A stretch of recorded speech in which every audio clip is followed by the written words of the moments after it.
Okay, hey guys, welcome to STAR. Tonight's mission is PowerPoint Karaoke. And right off the bat, we have some good news and we have some bad news. Which do we want to hear first? Okay, so the bad news is our holographic display system is not working tonight.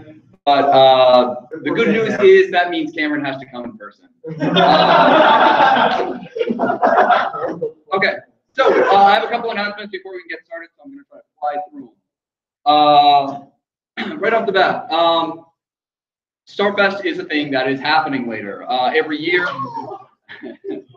every year, Star throws a sci-fi convention called Starfest. It's a big convention. It's all day.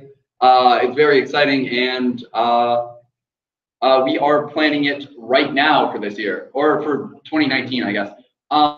If you would like to help us plan it, it looks great on a resume, and it's a lot of fun to do.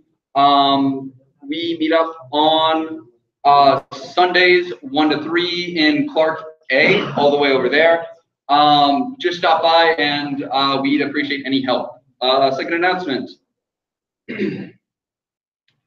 A mysterious young woman named Hester Shaw joins forces with Anna Fang, a dangerous outlaw with a bounty on her head, and Tom Natsworthy, an outcast from London, to lead a rebellion against a predator city on wheels.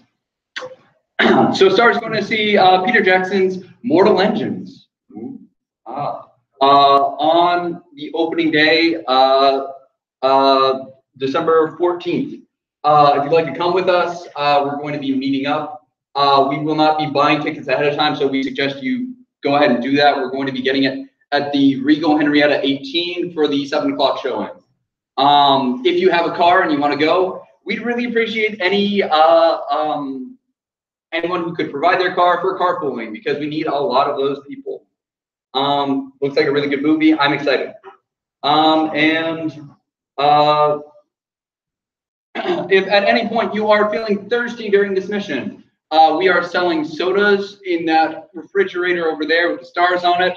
All the money given for those sodas goes straight to the ALS Association, and they are $1 a pop. We have 3 fantastic flavors for you tonight. We have Slideshow Sprite, PowerPoint Presentation Pepsi, and Karaoke Coke. They kind of write themselves sometimes. And let's not forget the one single lonely can of Coke Zero Cherry. And finally, before we get started, we are going to be doing an election for the bridge crew next semester super fast. So yeah, I'll be turning it over to John. So sorry for folks that came to do PowerPoint Karaoke. We're going to have to push that off just a few more minutes. We're going to be doing some elections quick. I tricked all of our members into coming here so that they could vote. Damn it. So we're going to be holding elections for 3 positions for the spring semester, captain, first officer, and ops. We've already had our nominations. So what I'm going to do is I'm going to call up each of the nominees, and then each of the nominees is going to have 2 minutes to just say a little thing. Say why they're the best for that position. And then after they're done with that, they're going to have 3 minutes to answer questions. And then once we're all done, we're all going to vote. Only paid members can vote. But so if you're a paid member, just let me know when all that's done. Okay. So first things first. I'm going to call our captain nominee, Matthew the Hammer O'Haron.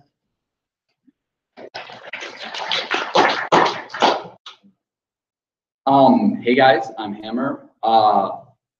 You might know me from a couple seconds ago when I was giving the announcements. I'm running for the position of captain, and I feel like I'd be good for this position because I feel like I've already put a fair amount of time into this club out of my already fairly busy schedule, and I'm willing to put even more. I really enjoy this club. I love the community that it makes, and the community that makes up it as well. And honestly, I like being able to bring people together like that. I think it's there was a time where I was a little bit more less social than I am now, and this club really helped me break out of that shell. So I feel very committed to giving back to this club. Yeah, I have a fair amount of leadership experience, as I was part of the YMCA Leaders Club for 4 years. And I've been the head of the PR committee and the PR subcommittee for Starfest for 1 semester at this point. So yeah, I think that's about it. Also, if you voted for me and I was elected, I would be Captain Hammer in that.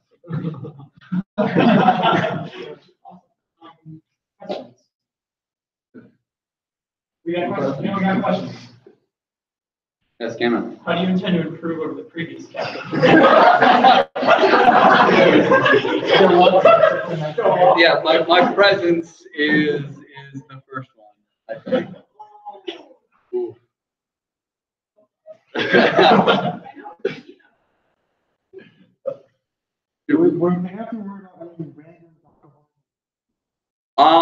Probably not. I haven't seen it yet.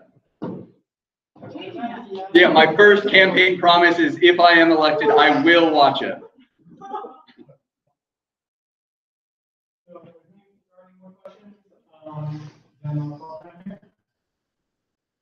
Awesome.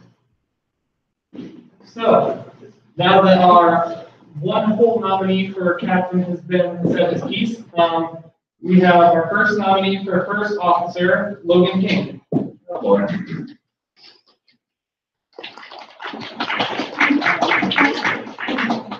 Hi, hey, my name is Logan King, just like John said. And despite my last name being King, this is a democracy, so that's a bad joke. Moving on. Okay, so while I may not be as I may be technically just like kind of like Hammer.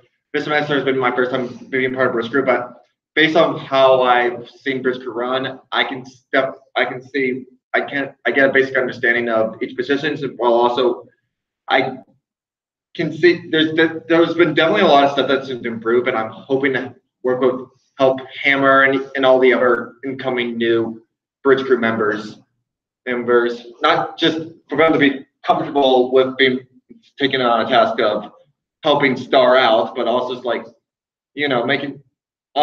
hoping that we find a bit more success for Star next semester. I think I work well with Hammer. We got pretty well acquainted as buddies and friends through Bridge Crew and all that, and stuff. So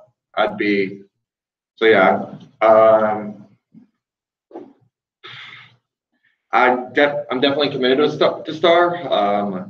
I want to help out as much as I can. So I don't really have any like motivational speech or anything like that, but yeah. But yeah, I just think that could be a lot of help and stuff. And I definitely can be a friendly face for people who will be new to Bridge Crew. More new than I guess me and Hammer are. That's all I got. Sorry. So yeah, I know. Right. 3 minutes for questions. Anyone have any questions?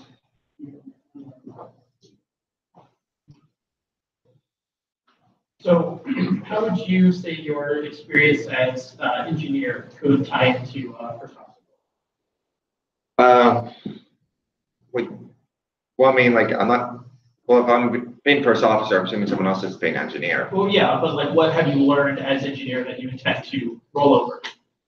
Okay, so from what I noticed of engineers, like, I kind of got a better understanding of how like Star is set up or run. Like, example, being part of engineers is just making sure everything comes to fruition. Like the Rizoma Trail. Well, actually, Trail is more of a comms job, I believe.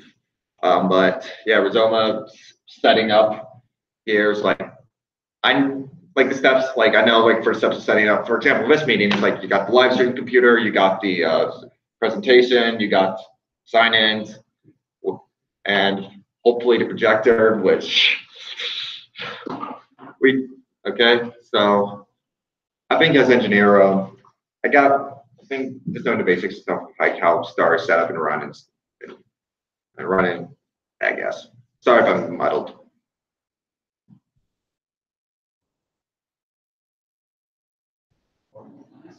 Got it? Yeah, yeah. Okay. Next we are going to be. Who's not here. I'm not sure if he's given John a speech to read in his absence. So we're gonna wait till John comes back to read that if he has one. I'll ask him. But yeah, until then, next we're going to call up Aaron Rayner for the position of treasurer. Ryan, I'm sorry. Okay, you won't know me for 3 years. No, we're good friends. Hi, I'm Aaron Ryder. For those of you, some of you I know, some of you I don't. Hopefully, hopefully I'll get to know all of you more. Whether or not I get this position, that doesn't matter. I just love meeting new people, especially at a club like this. When I came to this school, I told myself that I would want to get involved in a couple of clubs, and when I found this club, I immediately felt comfortable with it. As the rest of you probably feel the same way, I love science fiction, and I grew up loving science fiction and will continue to do it in the future. And I told myself I want to be as involved in this club as much as possible. This year I am a member of the Starfest committee. I am the head of which is for all of you who are involved, come on Sundays. It's great fun. We need help. And I run the volunteer subcommittee, which handles all of the many students who help out and volunteer on the day of Starfest, and with setup and all, running different things, which can be stressful for both me and everyone else involved. In regards to the ops position, which is the name for the position of the treasurer in this club, I have a good understanding of how this club handles, of how clubs should handle money, and I think I have some ideas on how it could improve. I've been to several meetings of the debriefs after, which meet after this. Okay, sorry. Which meet after these meetings, and I think I have a good handle on how that works. And I think Deborah, who is the current treasurer, I could understand her job and help, and have her and others help me. Thank you. And now I'll open the questions. Okay. 3 minutes for questions.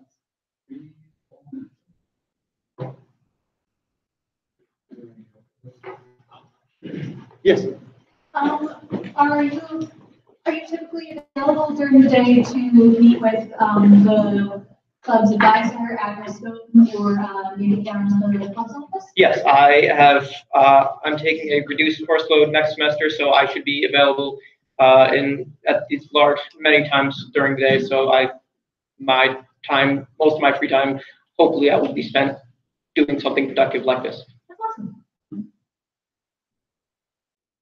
Are you willing to yell at people around Starfest time to get in their finances in? Hopefully, I should be doing that beforehand.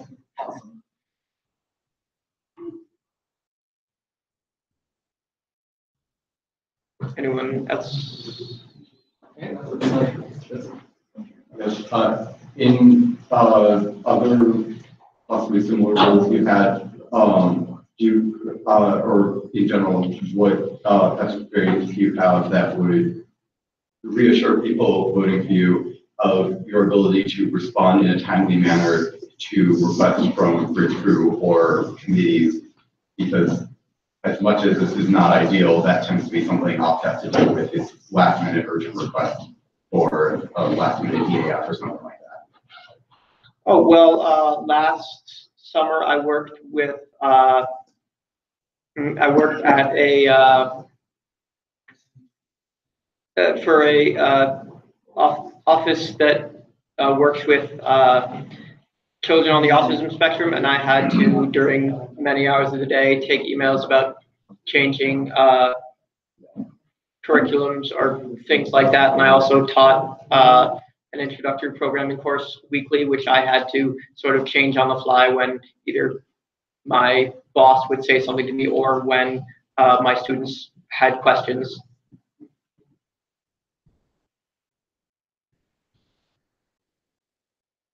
Okay. Okay, we're going to be rewinding because Sarlo came in. This is Mike Sarlo running for the vice president position. Hello. Hi, as Hannah said, I'm Mike Sarlo. I'm running for first officer.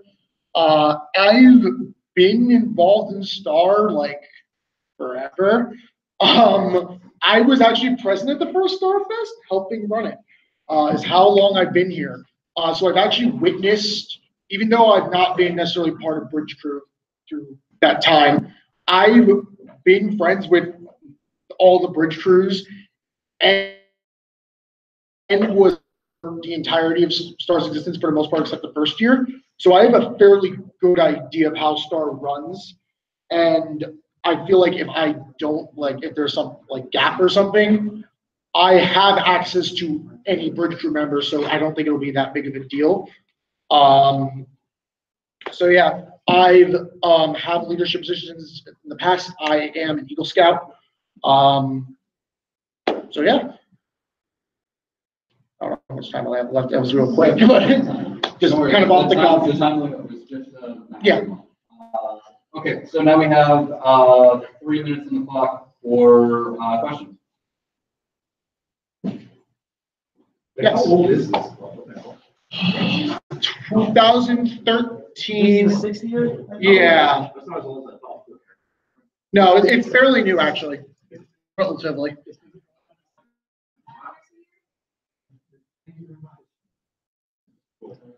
If you're an Eagle Scout, start a fire right now in this room. Don't do that. Don't do that. I've been told not to by a past captain. I feel like I should listen to. Okay, more serious question. You are, as you said, you have contributed to past. You have contributed to past events. However, you have not particularly since the first StarFest contributed in a capacity that is as major or close to as major as the responsibilities of a bridge crew member, and have not had to contribute things that were as time sensitive as a lot of things on Bridge Crew. Bridge Crew constantly deals with deadlines that, in terms of days rather than weeks or months, like you deal with, especially release StarFest planning and things like the music committee that you contributed to more than anything else. Why should voters have confidence in your ability to work on a more time crunchy schedule that you'll have to on Bridge Crew, particularly unfortunately since you came to your own speech a bit late? I came to my own speech a bit late because of traffic, which is unfortunate. So I also know, that's why I was like. as for like my past years, yes, you're absolutely right. I'm not trying to say bridge crew is not a lot of responsibility or anything, and I'm not trying to say I've had as much work as past bridge crew members have had in the past. However, I feel like I am probably the best candidate in terms of knowing about bridge crew. I am coming in with 6 years experience of seeing how stars run, and I personally don't think I'd have a problem contacting any past bridge crew member about any topic. So I do feel like I have access to that support net. So yeah, I believe I can deal with the responsibilities of bridge crew. Okay, and with 2 seconds left on the clock, we'll hold it there. And our final being spoken for is Matt Garrett. Matt Garrett. Yeah, so he wasn't able to show up here. He has class going on, but he gave me a little bit to say on his behalf. Matthew says, I know that I'm inexperienced and have not been a part of STAR for very long. In my time with the club, I believe I've been a very helpful participant. I've really enjoyed helping with PR and volunteering to help with Nerdocalypse. It's my goal to take a more active role in STAR. With my previous experience running clubs in high school, I could make a beneficial contribution to STAR. And that's all he told me to say. I can say he's a nice guy and he does work. He's a hardworking STAR member. And that's my piece. And we have 3 minutes on the clock for John to answer questions about that.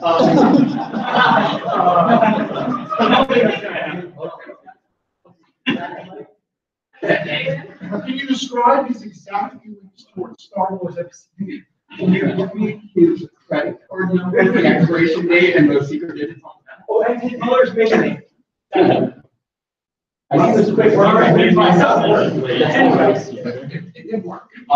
Okay. So joke aside, now that we've had our nominees have all said their piece, we are going to vote. If you are a paid member of STAR right now, please raise your hand.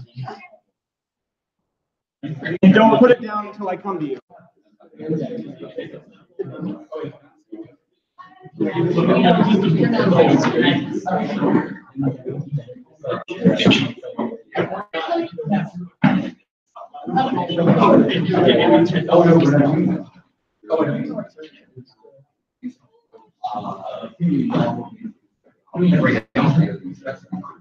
Thank you very much. I'm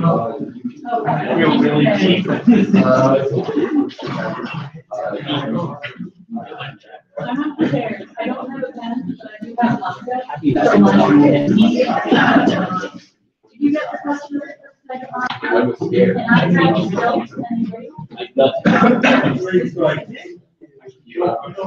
No one's making $1.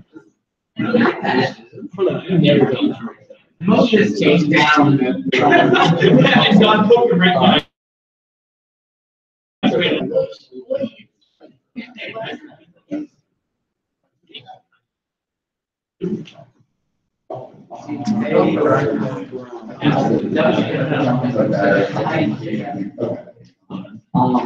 Yeah, it's amazing. I'm sorry, I just didn't know. I usually like to also like our star, and I'm hoping that. I think. So, we're both in my classes last night. So I'm really happy to work on how to. So he showed up.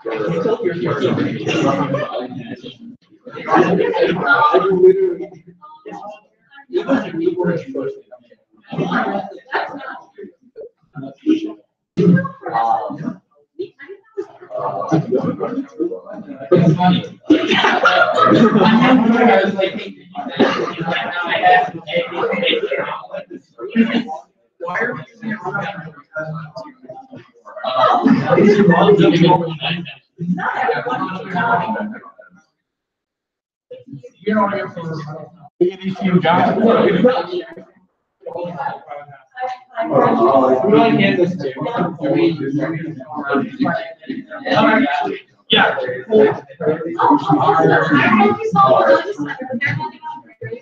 There. It's just yeah, they won't be able to tell.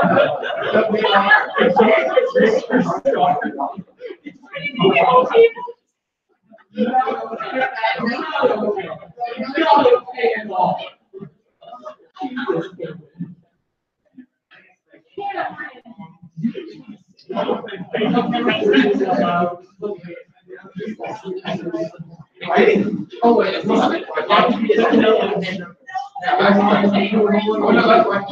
I mean, you also, Oreos.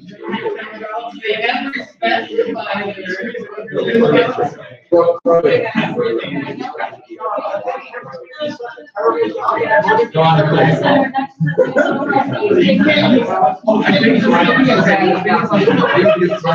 That's not true. Nope, that's. Well,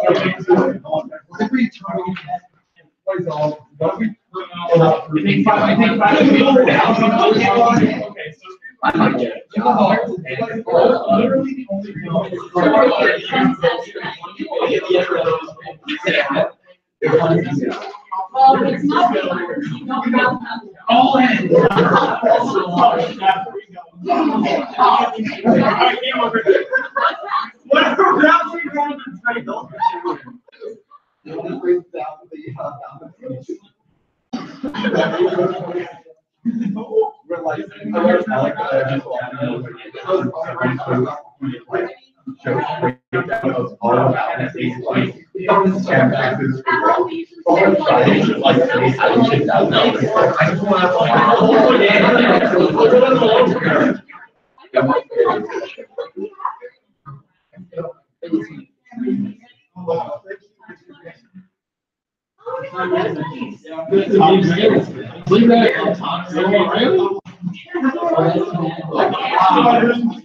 I don't remember his name.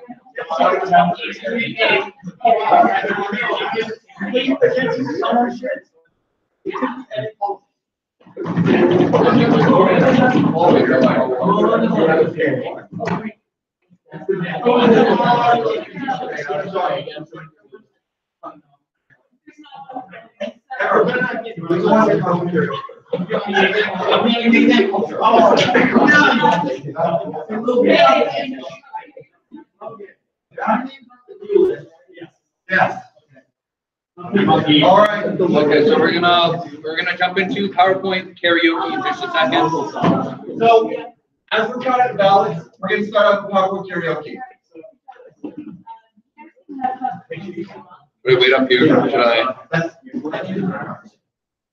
You can plug it just like that.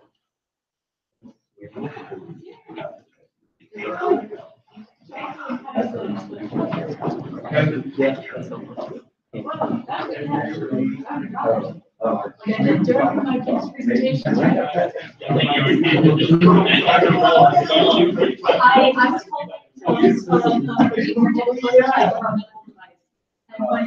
What's going on? Nothing much. I'm so excited to tell you what I'm about to tell you. I've been waiting for so long. I've spent so much time researching said thing, probably. Oh, no, I can't do this one. I've seen this one. Everybody.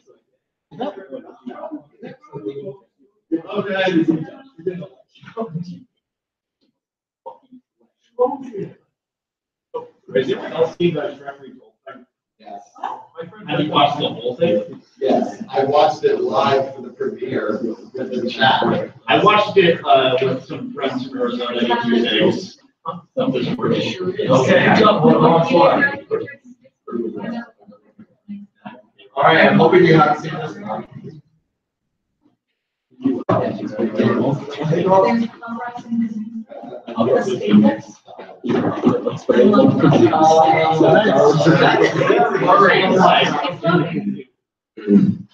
So, I am going to give my presentation on the conspiracy.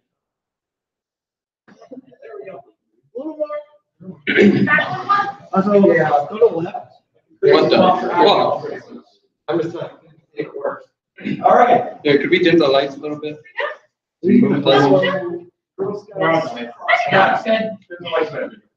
Okay, conspiracy hammer. I've made a very interesting revelation within the past 18 years. And it's all led to one thing. There is a conspiracy. Wake up. Wool has been pulled over your eyes, and I'll explain everything via this PowerPoint presentation. So the first thing you need to know, this trade association, founded in 1896, back home, lobbied in Washington for over 100 entire years. Lobbies against red flag rules. Not blue flags, not white flags, the reddest ones. This alone is not enough, though. They needed to go against other flags. Like all of these flags here. Kirk Ferret. He's a retired ice hockey defenseman. He is an expert in flags as well, although I didn't write that here. His career brought him all over the world where he would collect them. And there are some statistics on the right. Here they are. Yes. Can you please explain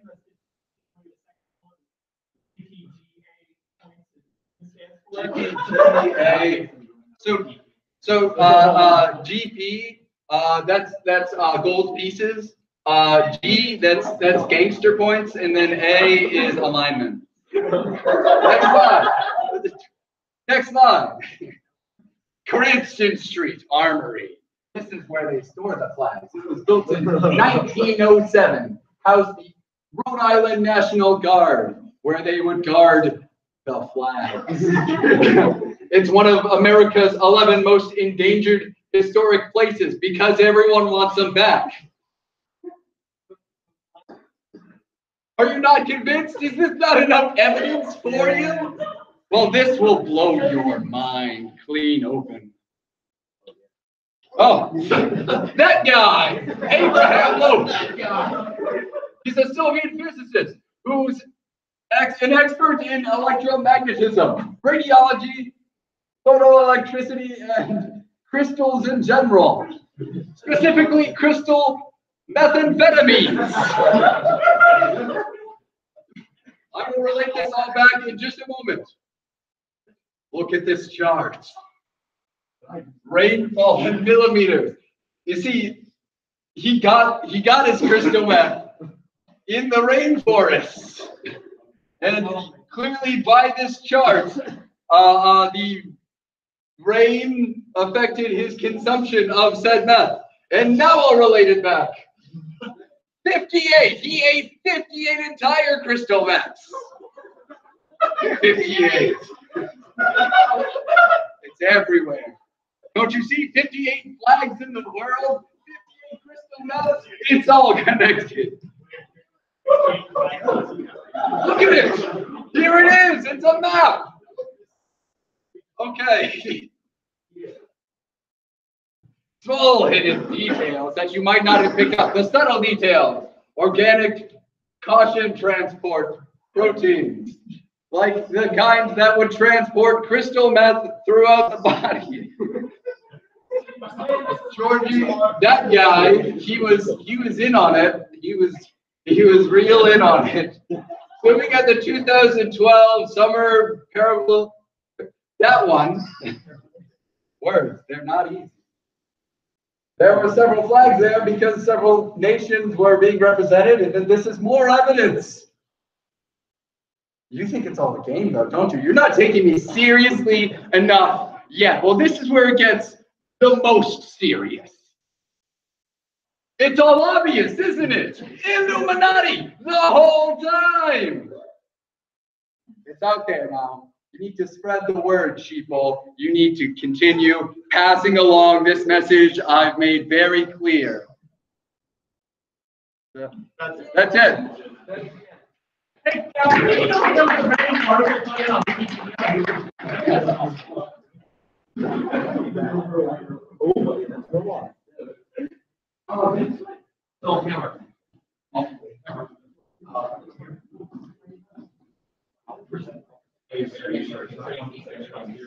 Well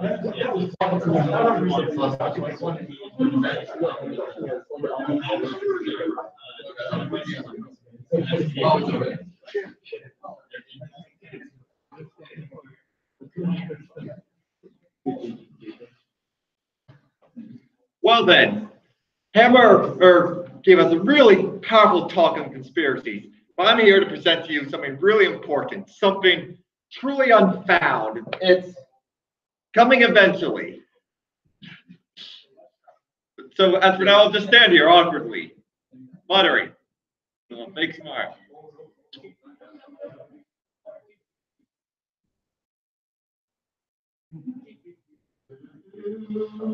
Yes, I'm here to talk about loadings. Specifically loadings to Spooderman. Yes. This is an unfound thing in something truly spectacular, incredible, amazing. These are all words you can describe Spooderman. Yeah. Yes, the man, the myth, the legend. And Spooderman, more man than Spooder.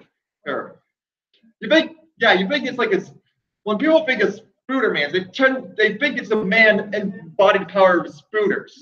But it's actually the opposite. It's a Spooder empowered by a man. Now, the tragic backstory of Spooderman is that his Netflix subscription was canned by his Spooder family. And then he's like, you know what? I'm just gonna become Spooderman.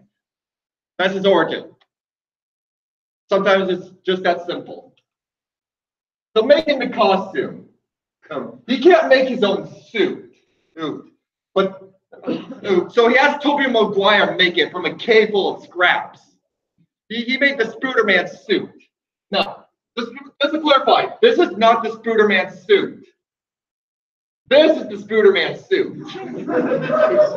All right? This is just some weird spider motif. Like, that's not Spooders at all. So yeah, so when his Netflix account was canned, he had Tobey Maguire built it for him. And then he eventually took a job at the Daily Bugle, taking pictures of this Spider-Man, who clearly is just a knockoff of Spooderman. Like, yeah, see, you have Spider-Man here, they're stealing from the bank in his edgy black outfit. Thief. That's Spider-Man. Spooderman is not a thief. Spider-Man is a villain. And yes, this is the villain. This is Spider-Man. Yes, Green Goblin is actually just Spider-Man. Exactly. Really. You never see him at the same place at the same time. Don't correct me. See, all right? Yeah. He even looks like a spider too. With his weird fangs and his spidery eyes. Jeez. Yes. And the real hero of the story is this guy. I think it's J.J. Abrams. Not J.J. Abrams, J. Jonah Jameson, who's also J.J. Abrams. Yes. He's that too. Oh. He's the real hero because yes, he's all above. Because not only does this guy reinvigorated the Star Wars franchise, he also invented portal technology, and he called out Spider-Man for the real thief he is. Who, as we also know, Spider-Man, who's also Green Goblin, isn't happy about it, so he's choking him. Of course, it's Thanksgiving, and then of course we have here Spider-Man, aka Green Goblin, aka I don't know what else he's known as ruining Thanksgiving by his own presence. He's that evil, like actual spiders. Like he's like a real spider who crawls on your food. He's there, just causing a bad time. None of these people are happy. They all have frowns on their face.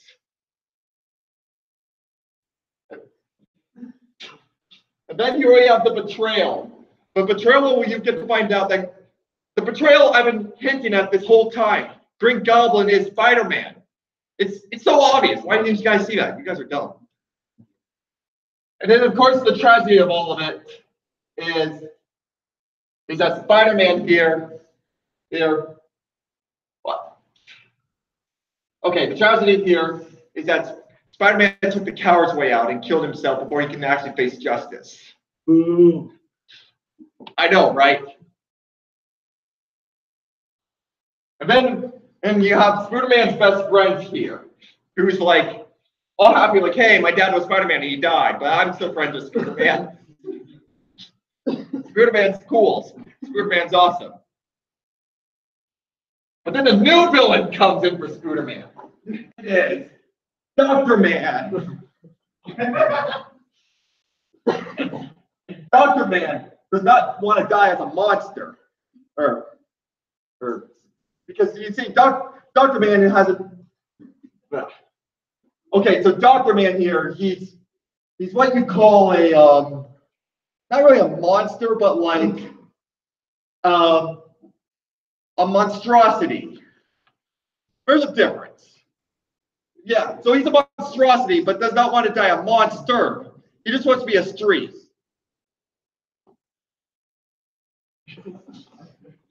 So, in order to become a street, he takes Tobey Maguire, the man who invented the Spooderman outfit, and gave him his own Spooderman outfit. Spooderman, Mega Spooderman. Yeah. You see, we have normal Tobey Maguire, now Mega Spooderman, here to compete with other Spooderman. And then we have here, but before we get to that, we have this Spooderman crossover event where we have boring Mr. Spider-Boy man who was Green Goblin who came out from the dead. We have others evil Spider-Man and not so good movies. This is Spooderman right here, but mega evolved. And then Tobey Maguire here, who went back to good, but yet I don't know. The Spooderman universe is very complex and convoluted. You thought DC was a mess. Excelsior. And that's how Spooderman ends.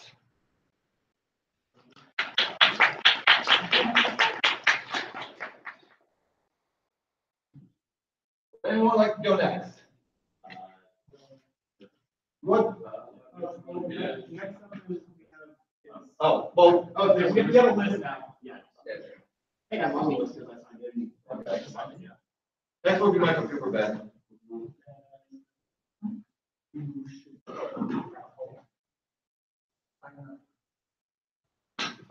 Okay, so is Cooper's next? No, Cooper Hanson. He's not here. He's not here. Oh, he's over there. Sorry, got names like that. What about Cooper's in your name? Okay. Yeah, but mine's my first name, so I write them. All right.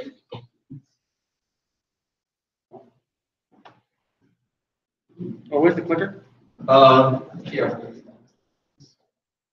It's off right now. Okay.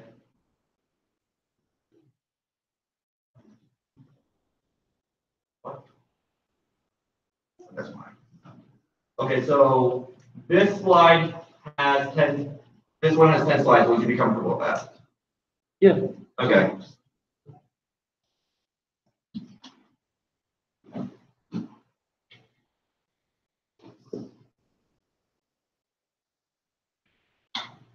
Is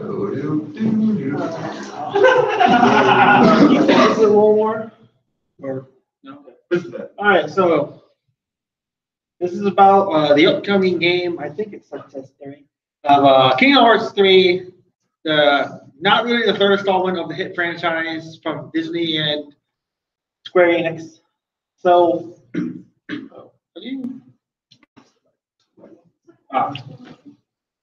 so the story involves characters from a Japanese gaming company, Square Enix, that decided one day that, hey, we want to cross over with Disney, and no one's really made much sense about it. But I've heard they're fun. Well, I haven't heard. I know they're fun. I played every single one from start to finish, even the not so good ones that make no goddamn sense.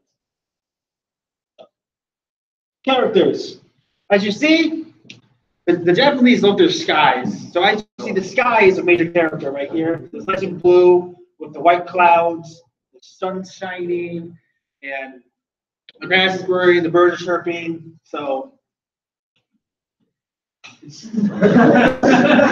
So, as I said before, it's crossover with Disney. So what's one of the best Disney characters out there? Goofy. Go on. He is a proud father. Not sure what's a husband anymore because we honestly never see the wife. It's common for Disney families to only have one parent because they want to be relatable. And it's gotten old, so now you see more characters having a full family. And obviously, Goofy goes on hard times sometimes, as you can tell. He's not the 100% as he usually is anymore. His son's kind of a jerk sometimes, but he's a teenager. They are. What? Okay. So then you have Donald Duck here.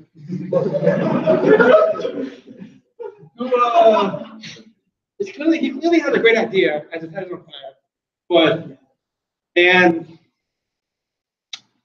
as you can tell, he's taking a more realistic approach to his life. He's not being so animated anymore, and he wants to try to get back down to earth and be more relatable with the children.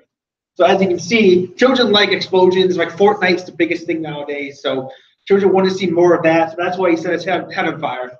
So. And here you have Sora here. So and he doesn't have his keyblade right now, but so you can't see it right here. There'll normally be a giant key that looks like that functions as a sword, or more of a very large club because the keys aren't really that sharp that much. And he's the de facto leader, the character you play as for most of the games. So who we have? Enemies. He has his Dark Magician. Usually seen in Yu-Gi-Oh! He's made an appearance in Kingdom Hearts. And he's a bit of a jerk. He's not real well liked, but what villains are? They're villains anyway. And you also have here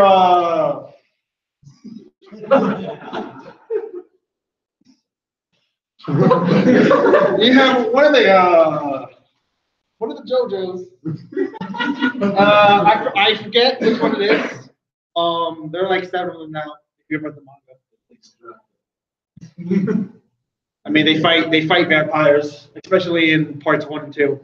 But here, as you can see, he's using the ancient art of the stand here. And this stand he's a real muscly guy as well. He's real muscular too and has fantastic hair.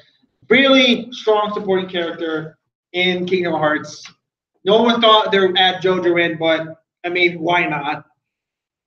And you have the number 13, which in folklore around the world is very unlucky. So we hope to not see Kingdom Hearts reach 13, unlike Final Fantasy, which wasn't that good. And it's coming January 29th, which is this month, and from reports coming in, that is the day before Mr. John Fish's birthday. So wish him an early happy birthday, and if you're around, wish him there too. Well, as you may not know, John Fish is immortal, so that's still the day before his birthday. And that's why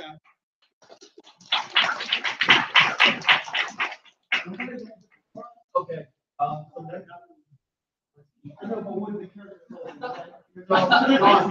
That's going to be Coke is going to attack presentation at Cameron. Okay. Oh God. Go with the left or the right side? Okay. Yeah, okay, all right, that's fine. You know, it's a different room. In fact, it's a different room. Gonna share it. Okay. Yeah.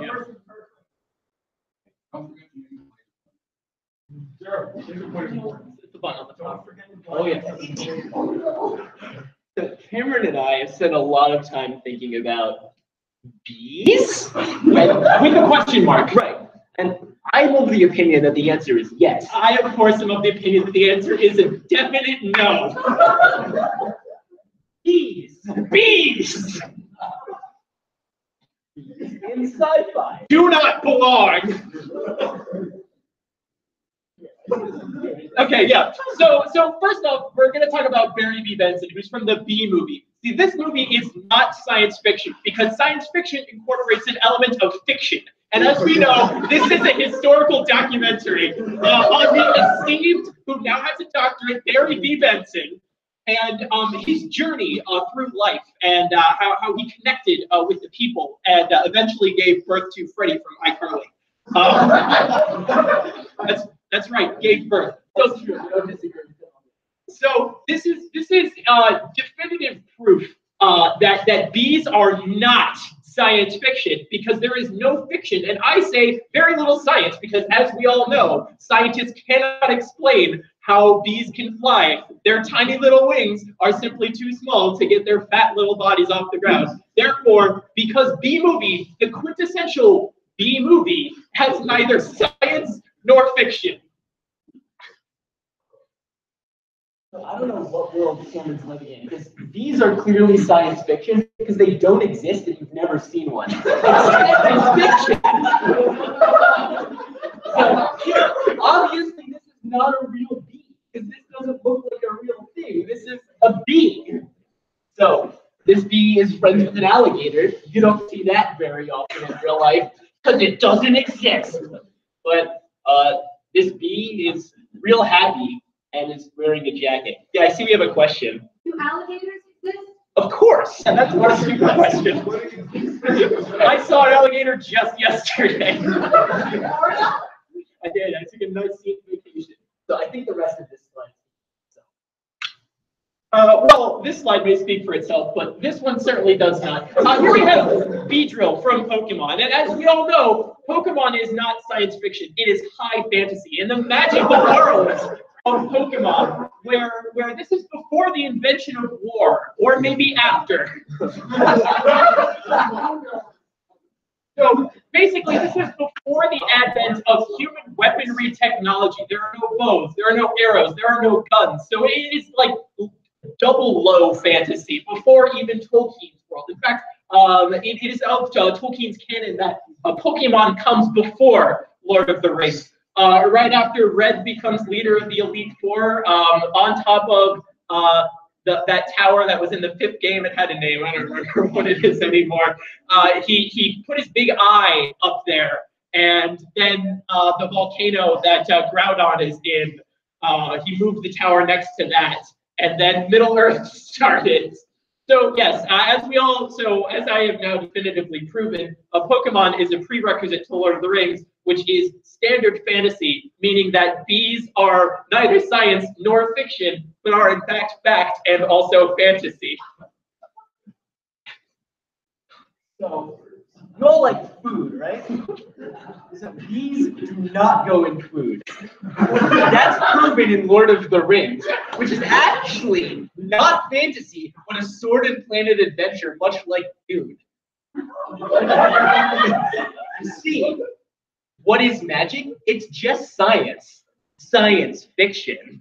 On the topic of honey, though, bees do make honey. And as I'm sure you're aware, honey never gets old. It never spoils. Does that sound like a real food to you? Not to me. Hold on, I think we have a question. Yes. You mentioned that the bees not go in food possibly, and I think you'll find it's actually popularized by using the food in the scheme that he eats food and honey and only spits out the, or eats food and bees and only spits out the bees. My point exactly. Thank you. So I would like to bring in a character that is near and dear to all of our hearts. The beekeeper from the popular Cartoon Network classic Johnny Test. People are talking about how great Teen Titans is and all that. That show's garbage compared to Johnny Test, right? I've seen multiple YouTube documentaries delving into the deep characters, intricate themes, and important lessons that Teen Titans teaches. But that's like Winnie the Pooh to Johnny Test, all right? And more importantly, Johnny Test is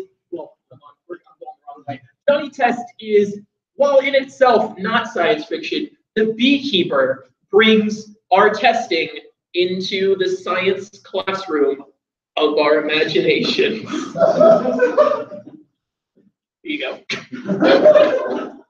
So I'm sure you all know DC Comics and the absolute mess it is. This is proven by the fact that they have a bee character.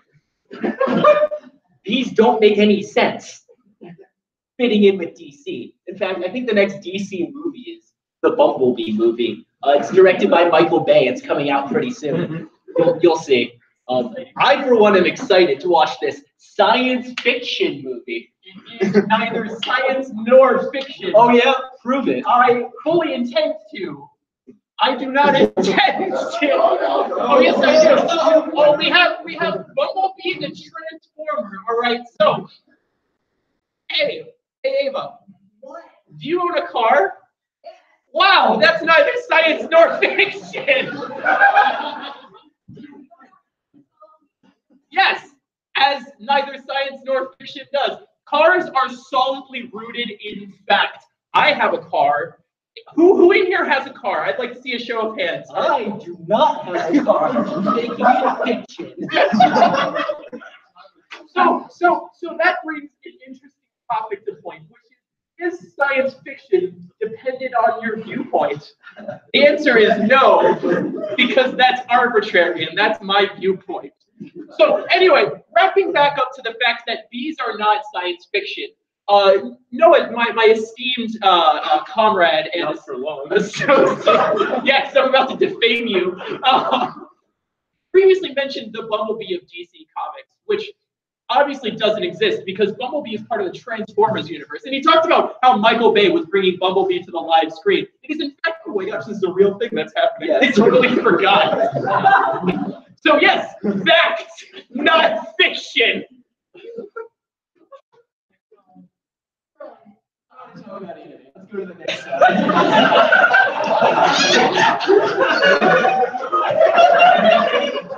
This is my slide. You skipped your slide. My slide. So we're not talking about anime. We've been over this. So I am but a man, and I have taken 0 science classes. No, that's not true. I took 1 physics class and I got a D in it. Only because he was my roommate. He helped me with my homework. That's a true story. Just like bees, which are neither science nor fiction, as am I neither science nor fiction, because spinning image. Hold on, I'd like to address this. Look at this silly haircut, and look at this normal haircut. These are clearly not the same person. Oh yeah, well look at this glorious beard and this glorious beard. Only one man could grow a beard so thick and luscious. It is I, the real man, not science fiction boy, Cameron Beegis of Star. Well, see, look, this is also fiction. How many of you see me here on a regular basis? None of you. To be continued, we're going to present this next year to the president. Any questions? Yeah, how do you use real PowerPoint was real? That's my point. Don't point it. These aren't real. Yeah, that's why they're neither science nor fiction. Doesn't make any sense. Wait, is anything science and or fiction? Everything is science and nothing is fiction. Everything is That's why we don't have a skeleton. You didn't have it surgically removed. You're just a bee. Next question. No one heard that. Could the situation be improved B. No. with the addition of more bees? No. Always. The situation has only been made worse with the addition of yet more bees. That sounds like my GPA. Why didn't you address the topic of finger as ink was clearly another bee in the human body? Sting is actually 4 bees in a human body. I want to make that clear. One for each limb. That's the one point we agree on. 1 bee alone. Exactly. What about Metaby? What? That's an interesting question because it focuses on meta, the concept of reality, which bees are not. Yes. What about wasps? Fuck wasps. Wasps are here to ruin your day, and I am not having any of it. All right. All right, are we all, any more questions? All right, we will hand it over to the next person. Before we hand it off to the next person, though, it's time to read off the results of the election. Woo!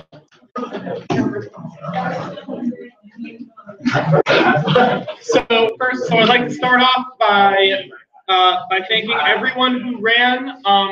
This was a really interesting election. There was one race, I won't say which one, which was within 1 vote. So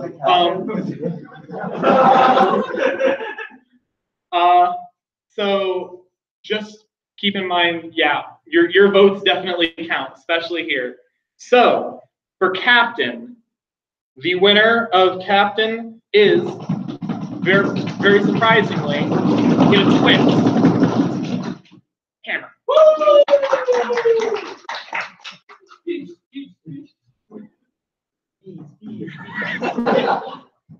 So the winner of first officer is Mike Sarlo. And the winner of ops is Aaron Rayner.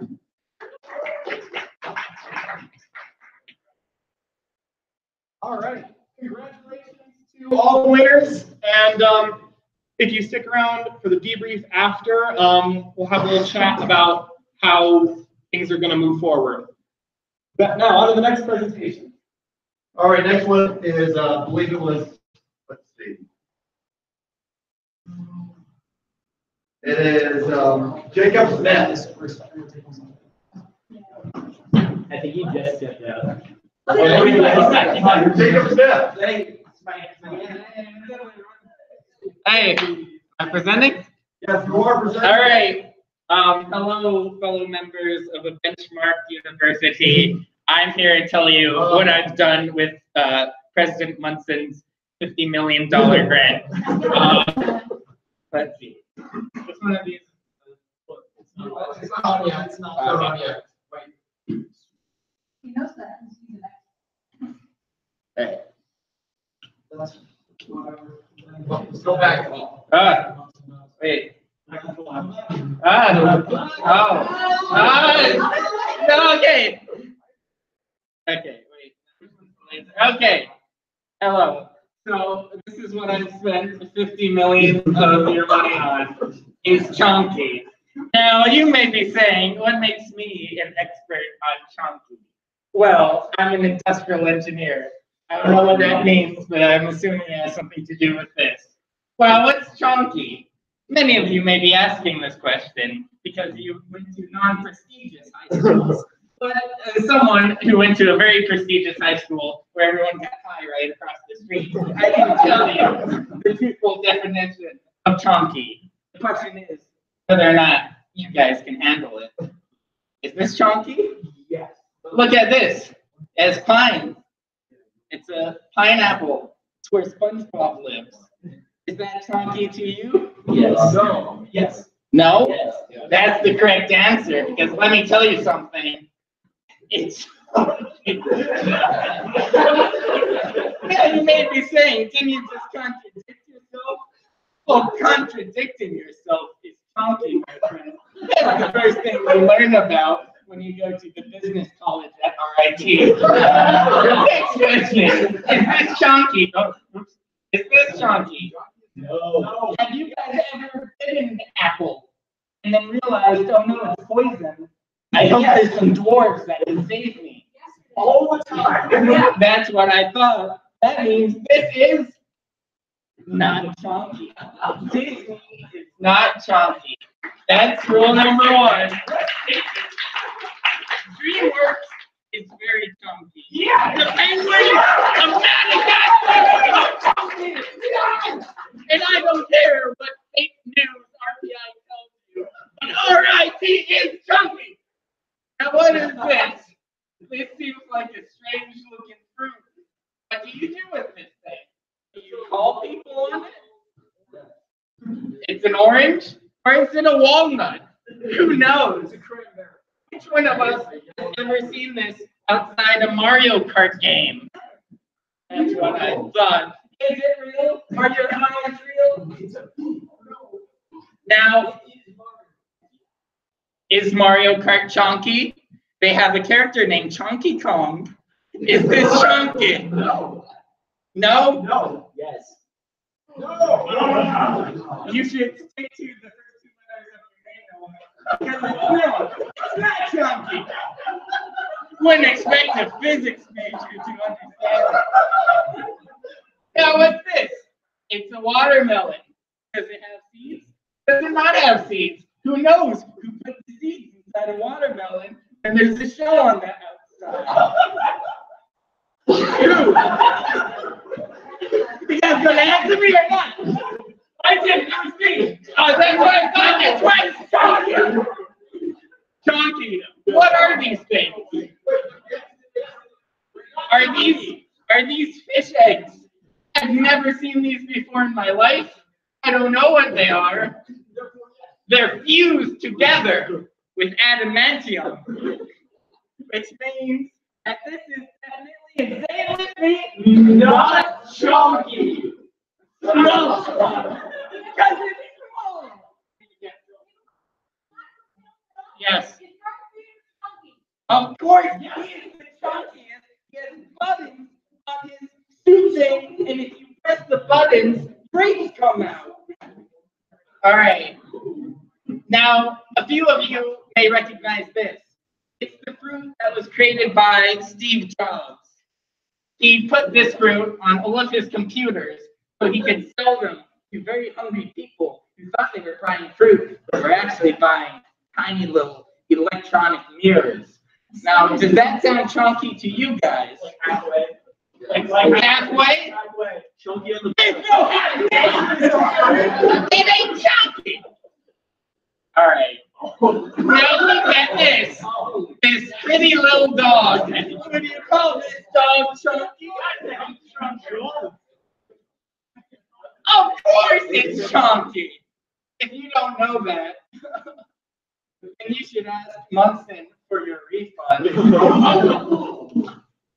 Oh, that's it. You should ask me for your refund too. Because this presentation was chunky. No, there's no refund. Just spend all of your money on that.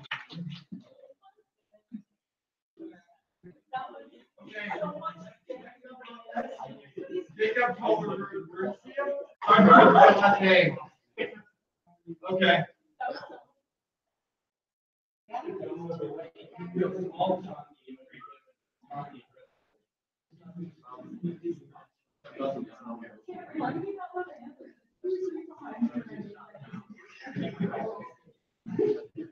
Cameron, I like to doing that with the next sometimes. You know, you got it. Since I went to the bathroom, I'm like, I'm gonna walk back. Yeah, that's a big. But Nancy Flanders. No. I see.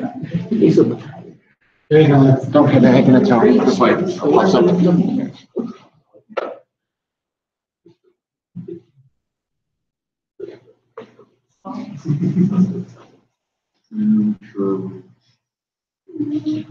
right. Hello, everybody. My name is Dr. Jacob Talarico. I am the world's leading scholar on the future.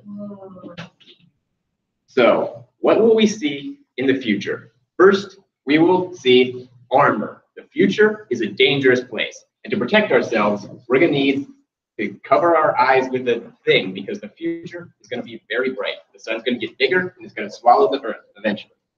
Thank God. Also in the future, we're going to see robots, and they're going to slowly take over the world.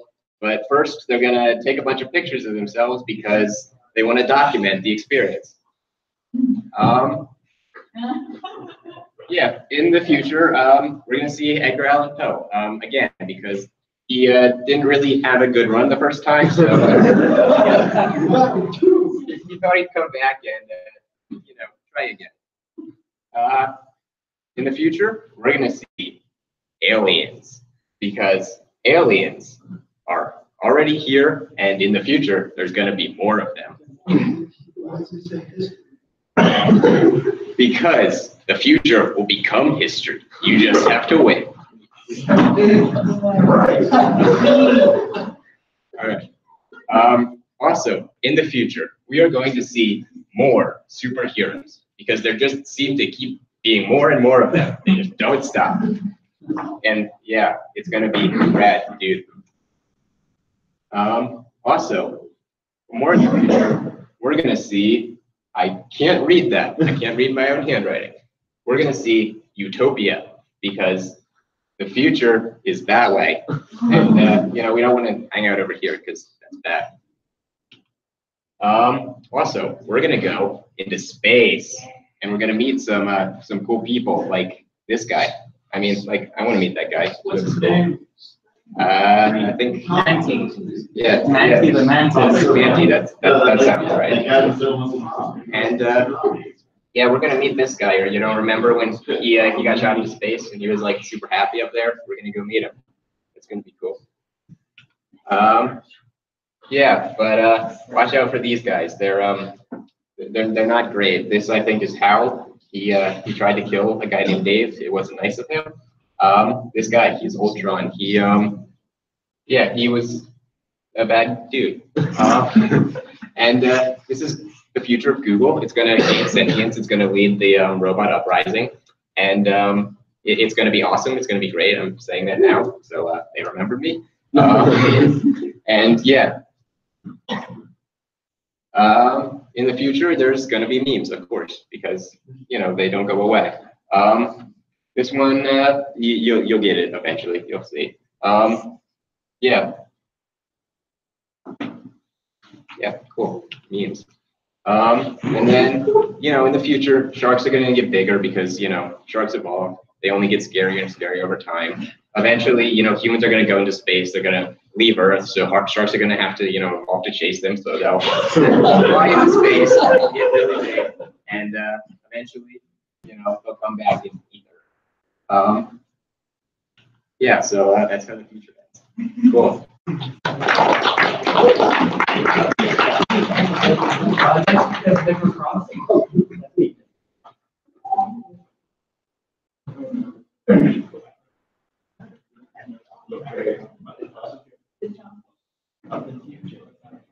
You said no question. Okay, so I gathered you all here today for an extremely important. It's getting there. Oh yeah, I'm not going to give them this until it pops up. Else I like this. How we all doing tonight? How we all doing tonight?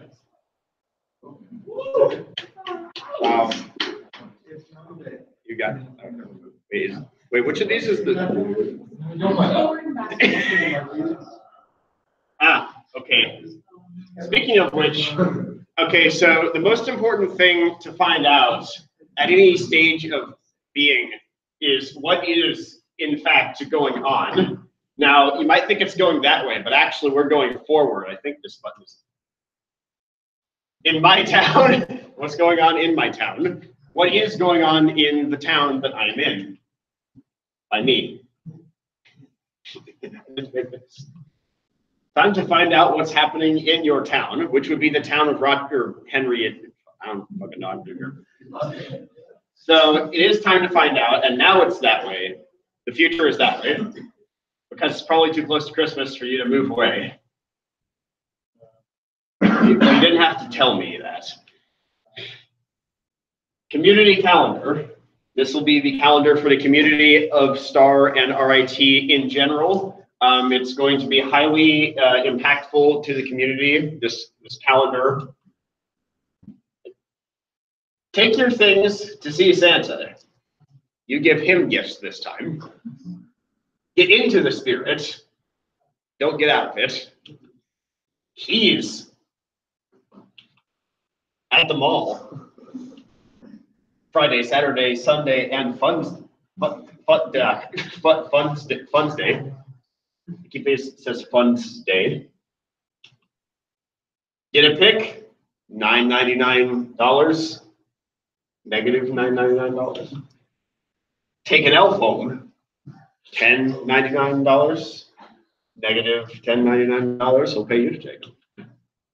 All proceeds go. That's all that happens. What?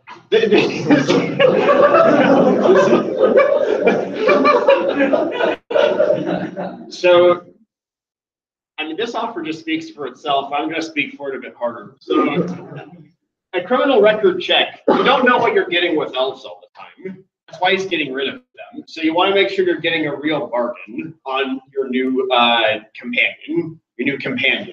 That's what the elf is. It's your paid companion. Church of St. Pete. The Church of St. Pete is crooked. It's like the Leaning Tower of whatever. Bake sale and sale mail extravaganza.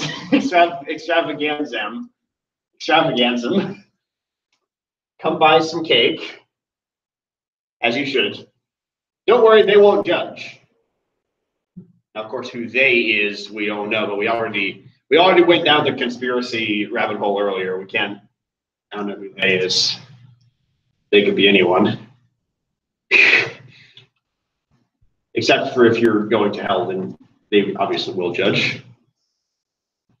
And now the weather. What the fuck? So there, you buy lots of booze and you're over here, totally screwed. Hartford, whatever. Probably in Florida. I don't know. It looks like New York. That New York way. No, Florida would be up way. That's this state. So wait, no, Texas is up here.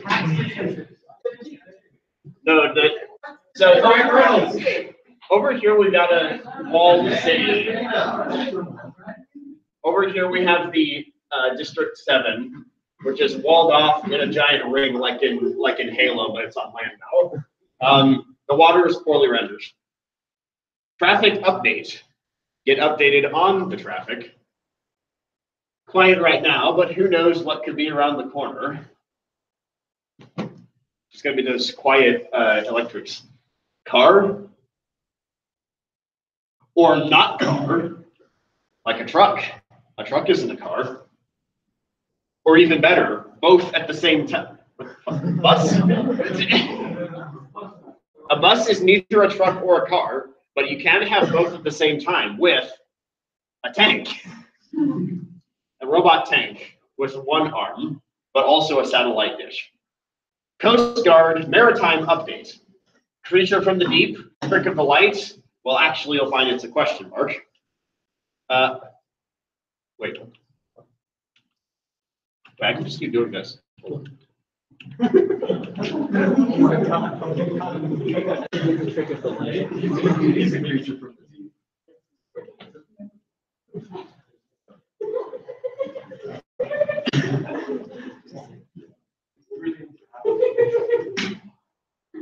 So I hope you all figured out the true meaning by now. Waterfront old people say they spotted the fabled Lachosaurus, which stands for long-term average costosaurus. Last seen in our waters in 1895.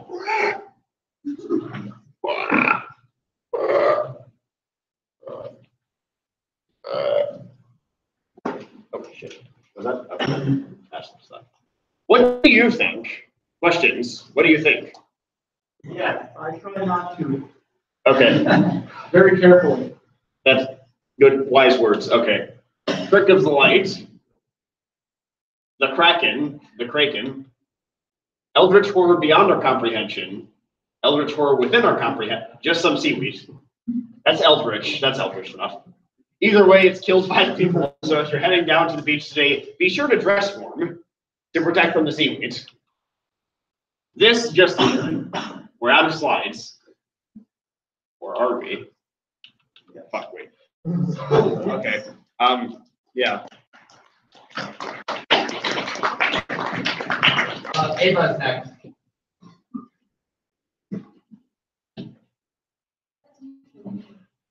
Is it?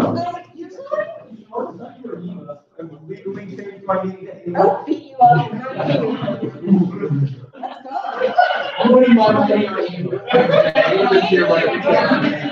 Though someone in my group project from the entire semester, he texted the group chat today, spelled my name wrong. EVA is wrong, because I'm a palindrome and it's AVA. Yeah, that's not my name. No, I'm right here. I'm the last palindrome, unless there's like a Bob in here, or a Hannah. That'd be neat. I'm ready. Thank you. So, welcome. As you all know, I've been studying this subject for years. And I'm here to present the investigation. As you all know, there was a horrible crime committed. We look first to the scene of the crime.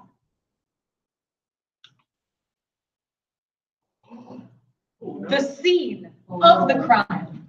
As you can see, it is outdoors. It is in a very dangerous location, outdoors, which is why I do not go outdoors unless I'm investigating crimes that happen outdoors. If it's indoors, I investigate them indoors.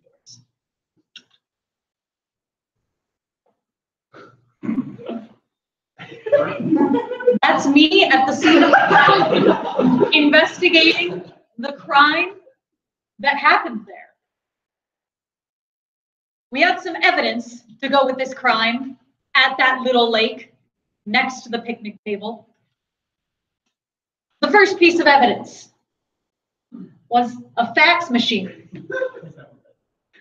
I hope so. A fax machine / phone, which were very popular up until last year. We all had one, but we just forgot. We did. The second piece of evidence, the first piece of evidence, by the way, was found at the bottom of the lake, which is very suspicious because why would someone get rid of a fax machine? They are so useful in today's society. But the second piece of evidence, Blockbuster, Blockbuster, which was found under the picnic table. The entire Blockbuster. Yeah. All of them. Oh my God. All of the open ones. Excuse me? The Alaska one too? This happened in Alaska. Oh. Yeah, during their like 1 hour of daylight, that's when I took that picture. The third piece of evidence, a saxophone, which was also found in the lake, but mysteriously, it was not filled with water because it was in a plastic baggie, a large one. No. My conclusions are that the saxophone was dropped into the lake by Blockbuster, which then hid under the picnic table. But the saxophone was saved by the fax machine, which took the plastic bag that it was inside and put the saxophone in. It put the saxophone in the plastic bag to save the saxophone and give itself to the mercy of the lake. Are there any questions about this heinous crime? Yes. Yeah. Blockbuster is being detained currently. How big is the plastic bag? Like big enough to fit either a saxophone or a fax machine, not both. It's kind of like different than the door in the Titanic, where two people maybe could have fit, like a saxophone and a fax machine could not have fit together in this plastic baggie. Yes. Can I go back to the slide of the seat of the crowd? Yes, all the way back to the beginning. You're right here. Yeah. Where'd you get that hat? I found it. In the lake? No, in the tree. The evidence? Oh, it fell out of the tree onto my head. That makes it mine. You saw. Yes. So I know for the fact that Cameron plays the saxophone, and I faxed him 2 days ago, and he did respond. Could he be guilty? I No, don't we even already know have what- Blockbuster. I don't even know what Blockbuster is. That's pretty suspicious. Cameron is Blockbuster. Oh no. It's true, I don't have any movies left. Cameron will soon be detained and brought in for questioning. Thank you. As a potential connection to Blockbuster. From the chair. Oh, there's actually some more evidence that we have to go over. There was a witness testimony from me. Yeah, actually, that's my brother. We look very similar and we're the same exact height. That's how you tell us apart.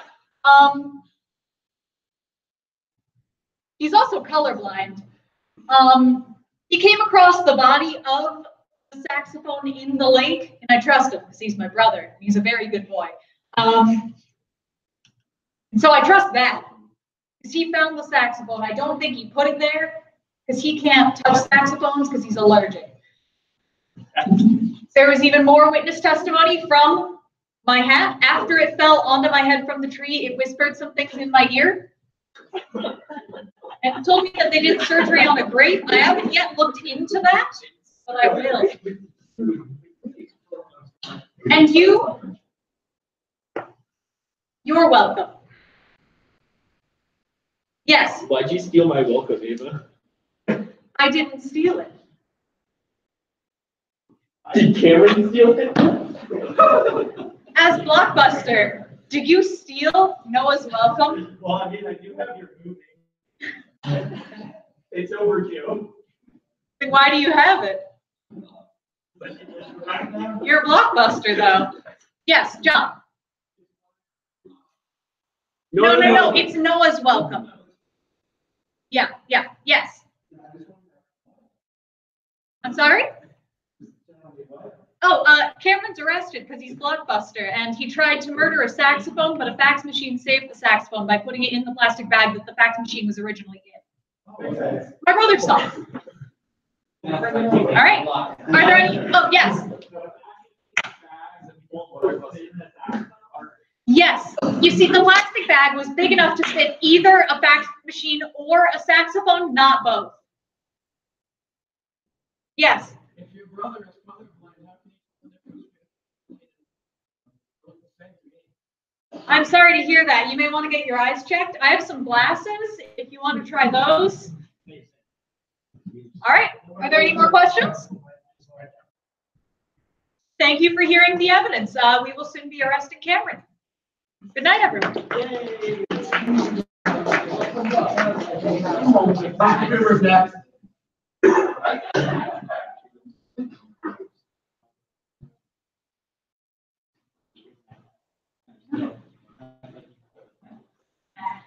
So meanwhile, my game that I'm making in Unity is compiling, and hopefully this time it will work.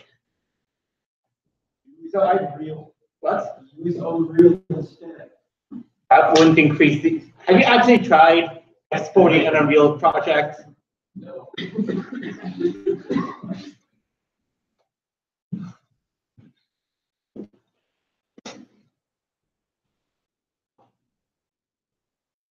Loading. Just like my Unity project. Wow. PlayStation 5 predictions. I'm actually in a great position to do that because as it turns out, I'm going to one day be porting this game to the PlayStation 5. So I've been researching the features that I'm going to be implementing into my game. So the PlayStation.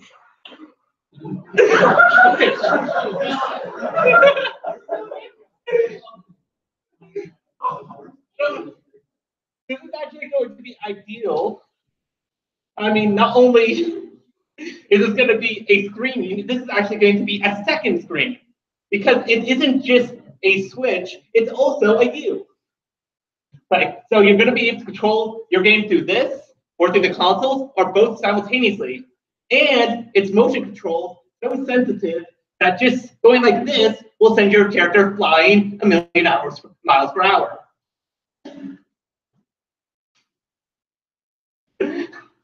And this is what the actual console looks like. I admit it's a bit of a throwback design back to the early 2000s when hardware looked awful. But you know, there's some sort of like romanticism to that time when all the consoles looked awful, especially this one. I mean, just look at the absolute lack of sleekness. Look how we thought the letter X was cool back then. And this is a totally terrible design. This is just nostalgic design.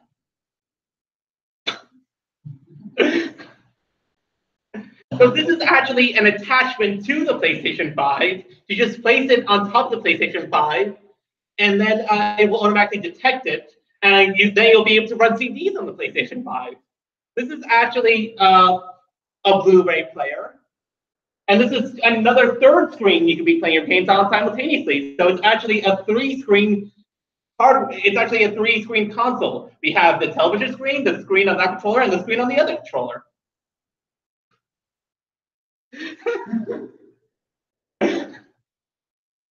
Pretty sure I have one of these in my basement somewhere. But yeah, another nostalgic design. This is the PlayStation. This is supposed to emulate the PlayStation Classic. Yeah, so we have the old PlayStation controller.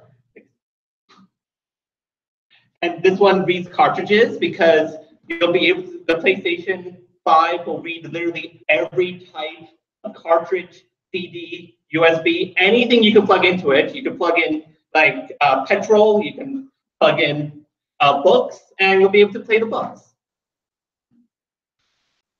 The Ouya too. So again, another plugin for the PlayStation 5 that allows you to play Ouya games, you know, for the... All right, how many people here actually remember the Ouya? More than I thought they would. Actually, here's a better question. Who here actually contributed to the Ouya's Kickstarter? I'm sorry. The Ouya. Did you contribute to the Kickstarter? I don't Oh. The PlayStation Vita.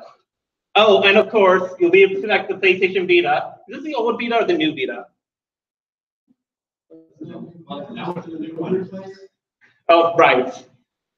So yeah, there's apps here, and you'll be able to carry it around like no other gaming console has ever conceived.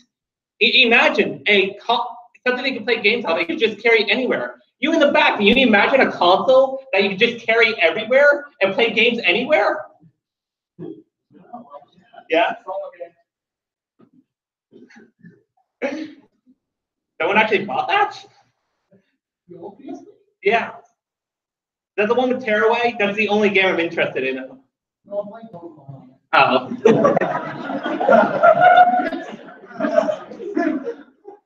Right, here's some games you can play on it. From this is actually not the original God of War, nor the new God of War all caps. This is actually God of War no caps, all lowercase. And this one is set with Kratos trying to fight Egyptian gods. Horizon Zero Dawn. All right, this is a classic story about how the cavemen conquered the robot dinosaurs. Kingdom Hearts 3.5. Earth 5. I can do this. Kingdom Hearts HD 3.5 Birth by Dream Drop Memory Spinal Remix, which is of course the definitive version of Kingdom Hearts 3 until 3 months later when they released 3.8 something. Yeah. I believe as it was written that way, the first line actually read Kingdom Hearts HD 3.5 at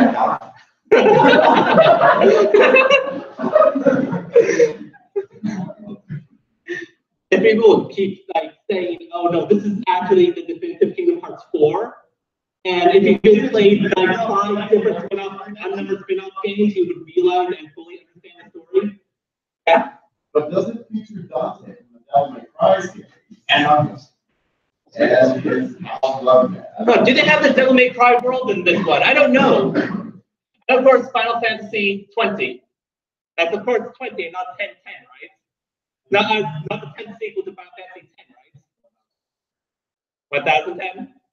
It would be a 10 dash not moving world if it was 10. Yeah. Are you sure? Yes.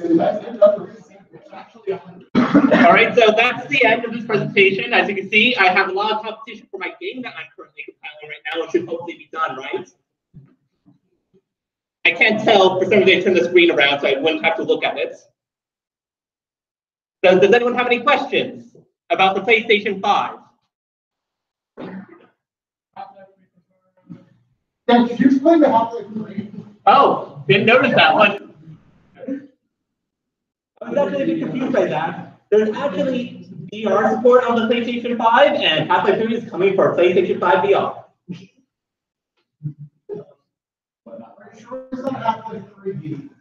Oh, right. And also 3D support for the original Half-Life is coming to the PlayStation 5.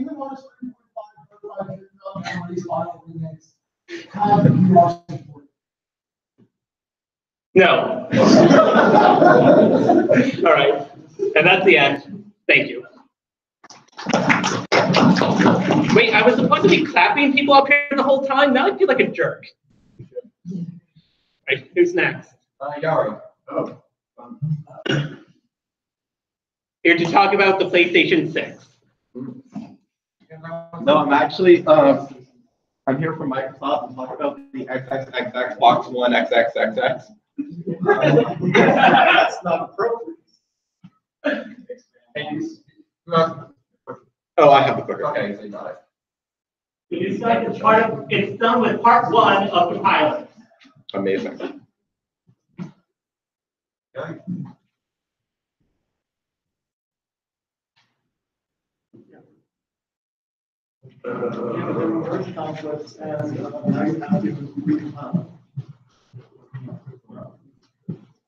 It's getting there. Yep. There we go. All right.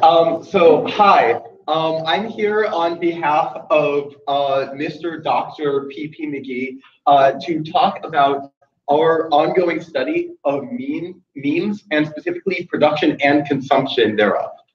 That is the wrong button. There we go. All right. So important terms to know. The first is memes are cephalopods, which are members of the creepy genus. This is of course often used for joke value, but it is important to be respectful of Dr. Creepy. He did not choose his last name, and this is not implying that cephalopods are themselves in any way scary.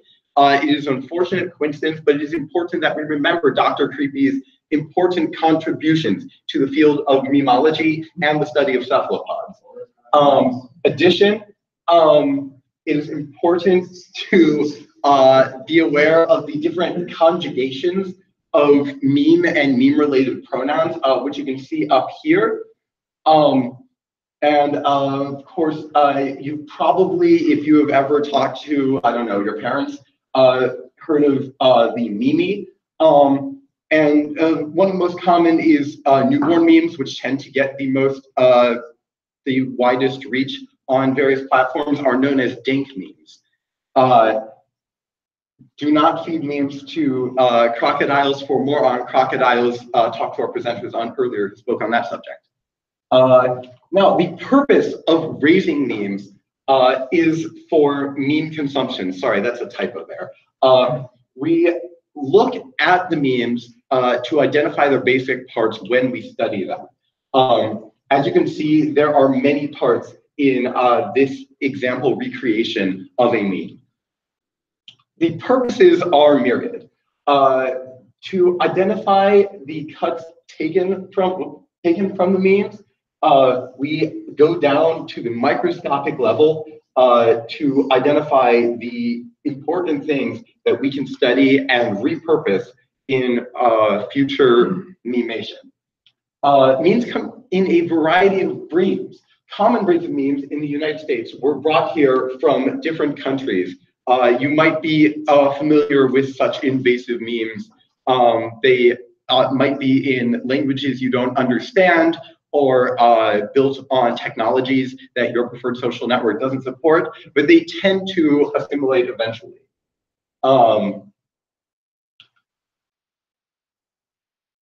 Yes, the deadly appendages that you saw on the previous slide, and these can vary greatly. Yes, excellent. So these different deadly appendages can vary greatly from meme type to meme type. So you might be familiar with some of these several types of memes.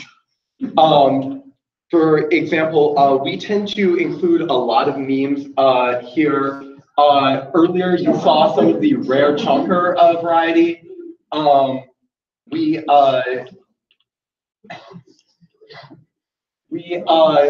obviously like to keep things relevant with a lot of relatable content. I'm sure no presenter would ever be guilty of including some of this. And of course, we are this semester graced by the presence of a high concentration of John memes, which are, of course, an excellent meme variety. Cooper, yes.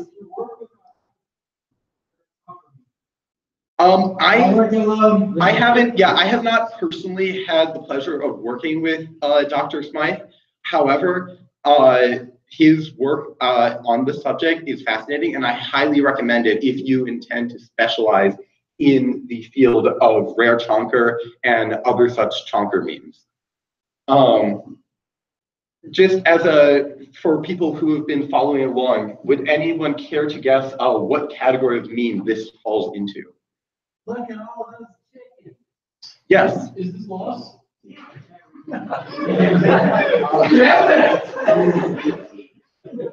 Sorry. What was I saw one in the back. Is this John? John. John, is it John? John? Yeah, in fact, John will be hosting a seminar later on the Johnness that may or may not be present in this meme. If you want to find out more about that, talk to us after. Advantages of meme production is, of course, that memes eat roughages and fingers. Out of curiosity, does someone know what roughages is? What are they, Dr. No, Dr. PP is the person I worked with on this. My name is Zachary. I'm surprised you don't know that after we've worked together for so long. I'm kind of hurt.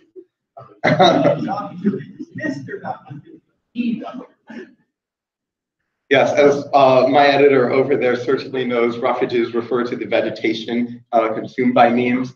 But of course, memes are omnivores, and it is equally valid for memes to eat fingers. Oh, excellent. Yes, it is important for memes to be fed regularly. This doesn't mean necessarily daily.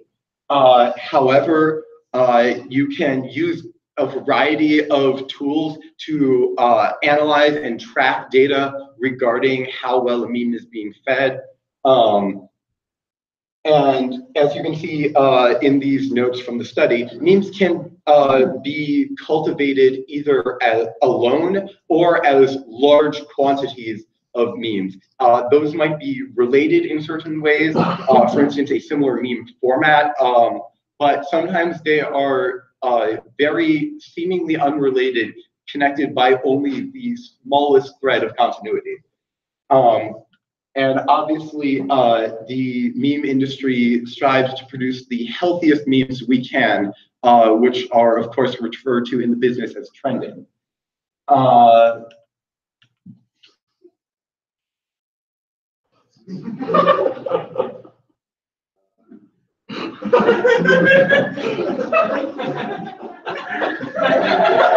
So this again is meme production. Memes can be dangerous if their blood circles do not receive regular offerings. The efficiency of memes is it's not as stable as other digital life forms. You might be familiar with the software application, colloquially referred to as the app. Those tend to have much longer lifetimes, whereas memes have very short lifespans, which is why they're often cultivated in such great numbers.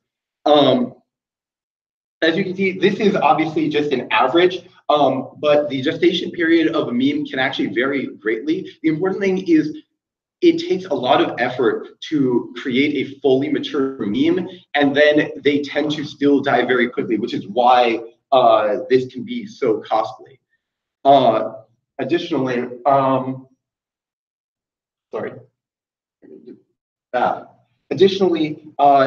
meme production is also emotionally taxing for the people who create them, because there needs to be a certain emotional resonance between the meme's cultivator and the meme consumers, which is difficult to maintain. Yes, sir. Do you believe we should seize memes? I think you should seize the memes of production. Yes. Okay, so from the static part and the blood circle Lockberg, are we just in an episode of Serial Experiments Lane now? I'm sorry, I don't understand the question. Okay. Is this a meme you're working on? Yes.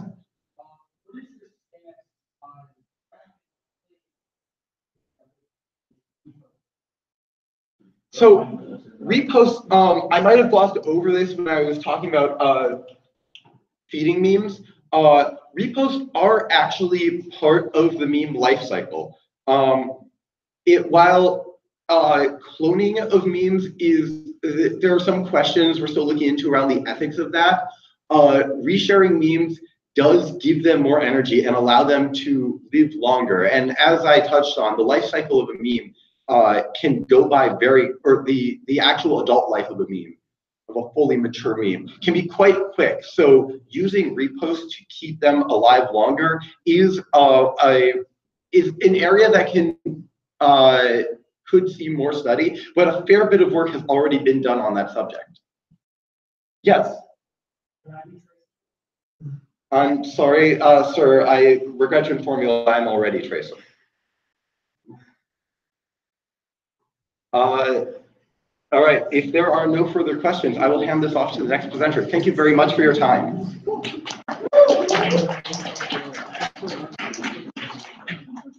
All right, next up is Joe Versala. Yes, you. Ready?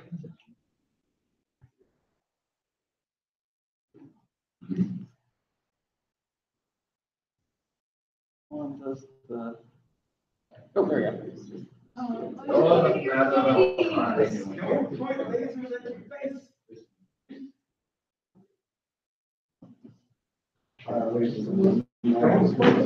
Okay.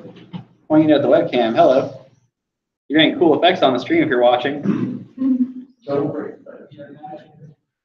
blind Taylor. I'm not gonna blind them through the camera. They just get cool red flash effects. All right, give it a second.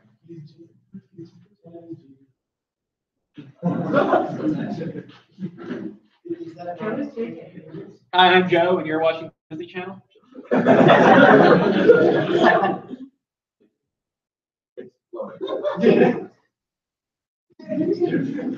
Oh, the new fighter that are confirmed for Super Smash Bros. Ultimate. Oh man, this is super relevant. This comes out in like a week. Let's go. Oh, Squid Girl from, she's like one of the calamari people. She plays the music. She's like Miku, but a fish, which makes her better than Miku. Sorry, dude. So this is a double character. We got Daisy and Ridley together, but then they just kind of merged into Ray. Yes.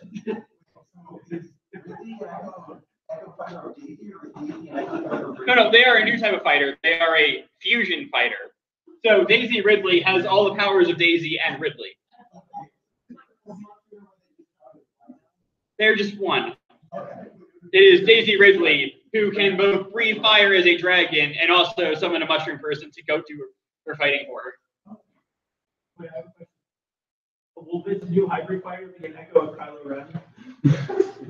No, that is a fake clone. Sexy Whipman. See, we couldn't just have Daisy Ridley, we needed Harrison Ford too. And so we have Indiana Jones in here.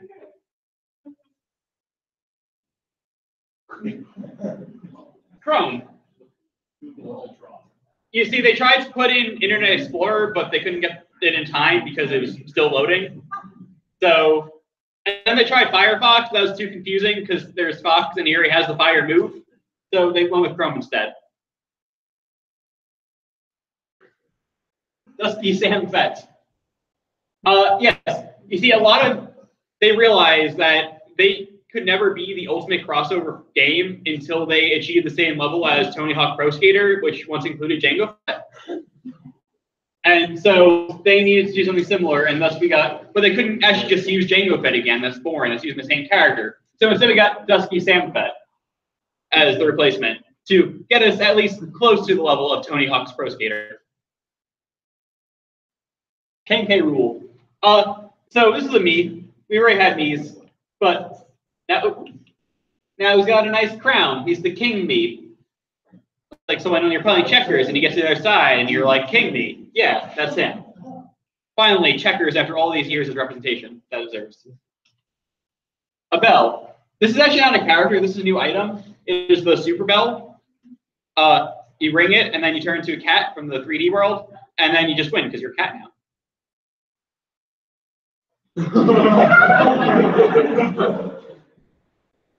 So, as you all know, Kingdom Hearts 3 is coming out this year, and obviously they needed to put in some representation from there, because come on. But who are they going to put in? Sora? Square Enix? Look how stingy Square Enix is being. 2 Final Fantasy songs, come on. They weren't going to put in one of their main original characters. So they had to go on the Disney side, but they weren't putting in like their classic characters because they don't want to see them fight. So they had to go like into the Pixar side. Pixar's like, but we don't want to put our characters either. They have their own stuff. Go talk to Mattel. And so we got Ken. Fire cat Pokemon. Well, you see, this is actually just a fire Pokemon after getting the Super Bowl item that we mentioned before. This is him currently winning the fight because he's now a cat.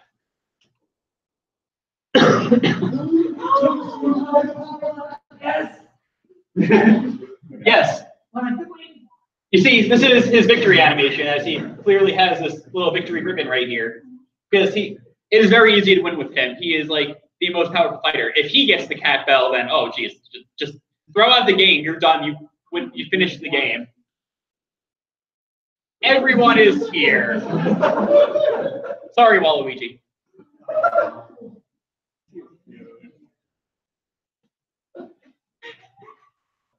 Any questions?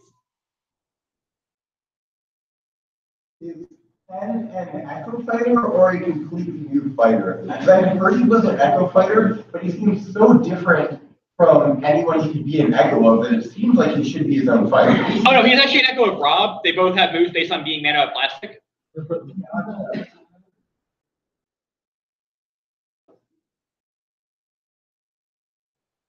Yeah. So when is Master Chief getting added to Smash? Not for a while. First, they're going to put in Master Chef, and then Master Chief will come in the next game as an Echo Fighter. That makes sense. Thanks, Joe.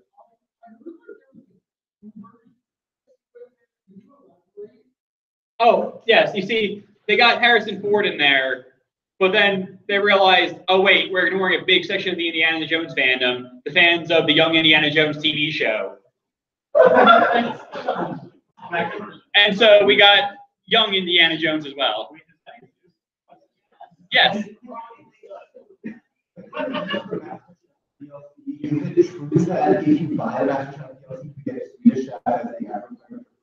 You also got Gordon Ramsay. Oh, is he also an Echo or is he a skin like Alex? He is an Echo with a skin of Guy Fieri.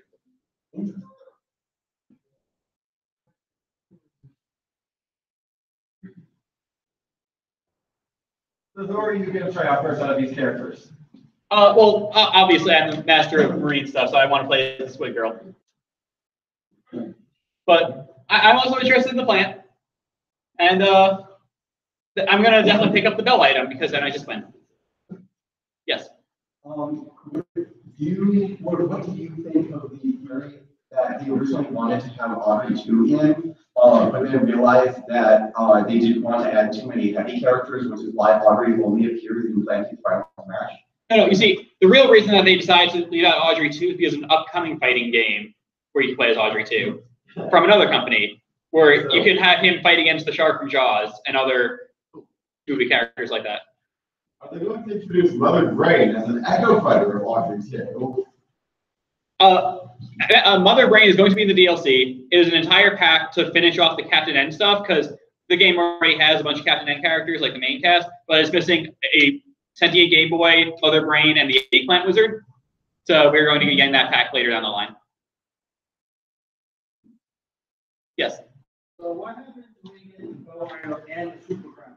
You turn into like a cat version of each version of your character? The Super Crown is not actually in this game, because that would be too confusing, because we already have the King Me, and if someone else had the crown, then he wouldn't be the King Me anymore. Someone else would be the King Me. Okay, I think we're good.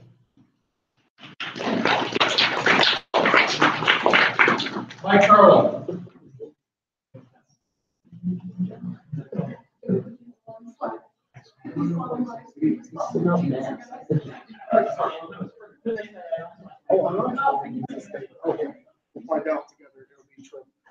Hello, people. I'm presenting something. That's small winner, okay? No, I know.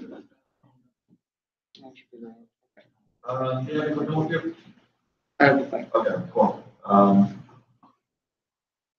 Okay.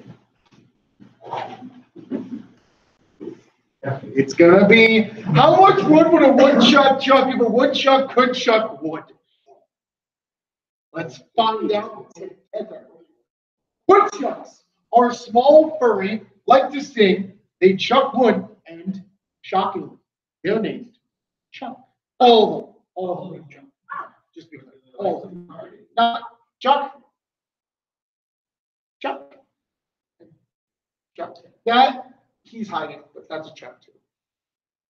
Yes. Yeah. They actually speak like, you know how they go, the group goes, I am Groot. They go, I am Chuck. Wood. Wood is from trees, surprisingly. I had to make sure. Yes. They like long walks on the beach and sandy beaches. They drink water. They love water. Water's like their favorite thing, like ever. Yeah. Both? Friends. Friends? Friends? No. Friends?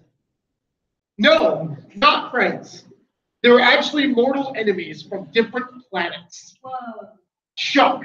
They chuck the wood. But how much do they chuck? That much. That much. How many is how many? How many is that? A lot of chuck. No. See, this was a very in-depth equation. Yeah. So this is actually still being calculated to this day. It's like, you know how there's a calculator for pi, like one that just keeps adding a number to the end of pi. That's what this is doing. It's doing the same thing. Oh, we just got a response. They chuck 8 chucks. That's a lot. But they need to stop. Units are important. 8 wood a day. Questions? Maybe. I'll think about it. Yes? Next update, maybe. I think it's your hand first.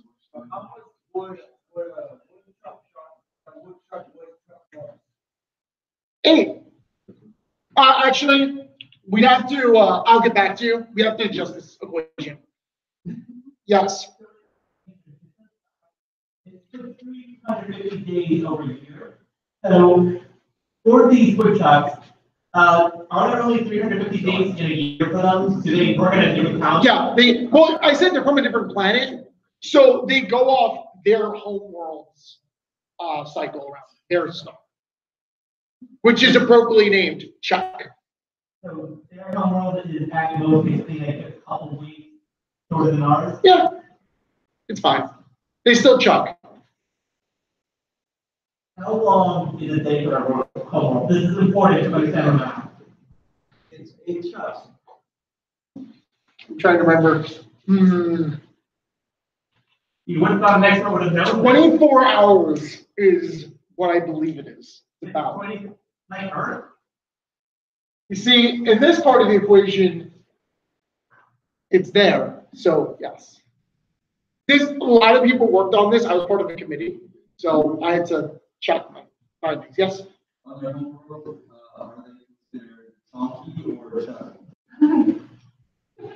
Can you weigh in on this? Yes. Woodchucks are chunky. Bread is not chunky. Bread. But how much? How much chunk? We'll go back to the calculations. Okay. You see that weird upside down triangle? Oh, yes. Okay. All right. That answers your question. All right. Anything else?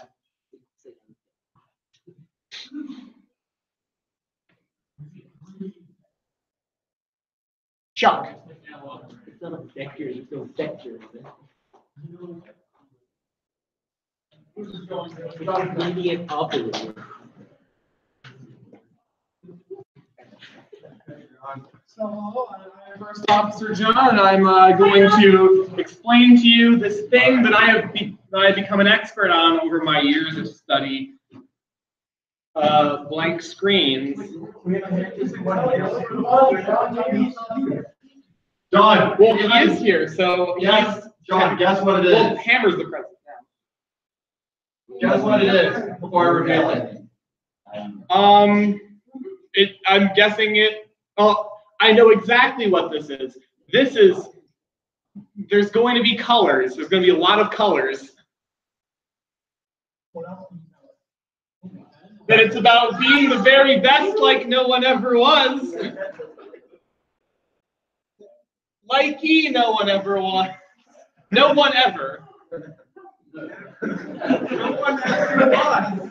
No one ever. And to show you this, I figured I'd put enough things on it to give you an aneurysm. So first, you need to manage your time wisely. You can't just be like screwing around here. You can't just like get up and you can't just like sleep in all day. You need to put some effort into this. You need to utilize a calendar app on your PDA that you carry around with you because it's 2006. So you can use calendar.google.com on this. Okay. Oh no. Outlook. Or you can just use a daily agenda, like you're someone normal. Just as long as you make sure that you are planning. Next, you need to handle your finances. This is something that Aaron is familiar with as our new ops officer. No mint is perfectly fine. If you decide to get some just some dark chocolate without having some mint with it, that's perfectly fine. You don't got to make everything a York peppermint patty. Sometimes a nice little bit of Hershey dark. That just works great. And what does this say? Oh, you need budget.com.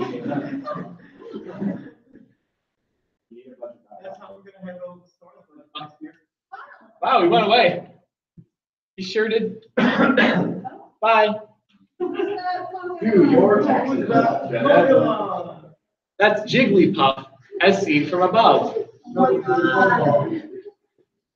And as we learned from the Smash presentation, from our favorite, from Yoshi. We must not follow his example. We must do our taxes.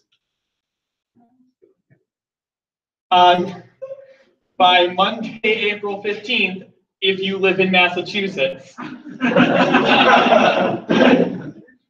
Only if you live in Massachusetts. Otherwise, it's last week. I'm sorry you missed your deadline.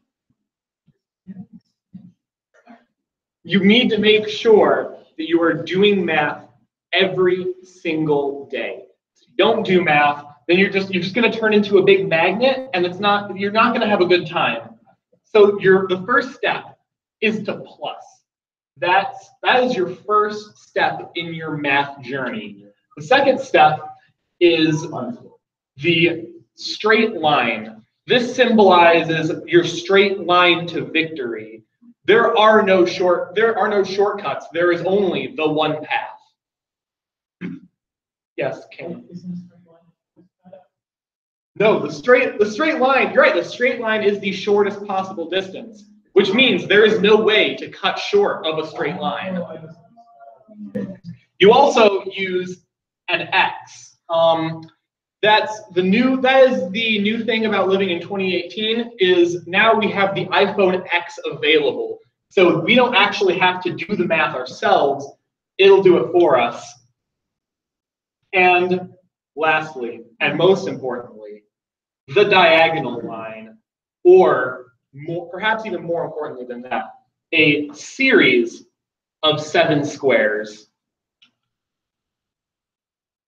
Why did the Pokemon just abandon me? My Pokemon don't like me. Exactly safely. So this is going to be the most important step to evolving into the new world order. You must get a cat. Doesn't matter what kind of cat, although a chunky one is preferable. Yes. See Dr. Smythe about what a chunky cat would be like. And just look at him. Just look at him. He's just. I can't make a joke about Bean. He's just too precious. Oh, there's 2 cats. This is the only thing that's better than 1 cat. Is 2 cats. Also, that's a good Photoshop. That's just like that couch seamlessly just flows together. It's not a Photoshop, but it's good photo blocking. And once you have your cats, you will finally be able to conquer the mass that is Dragonite. He has been cultivating mass this whole time as you've been building up your math repertoire the entire time. And so beware, because this man is a physical tier 1, top tier mon. So get ready. This is Ash. He is so small. I guess I'm Ash. That's pointing at me. Hi, guys. I've succeeded. I'm already the very best no one ever was. Oh, that spins.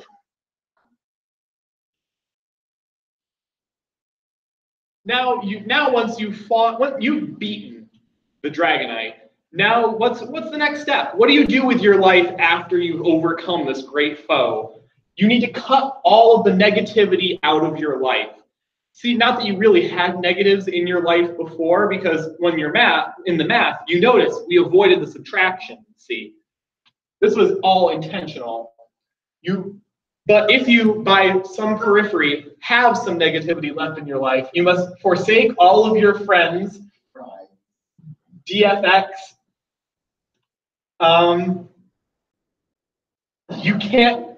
You cannot be like Yugi and his 3 pals. You cannot draw a very cute smiley face on your hands.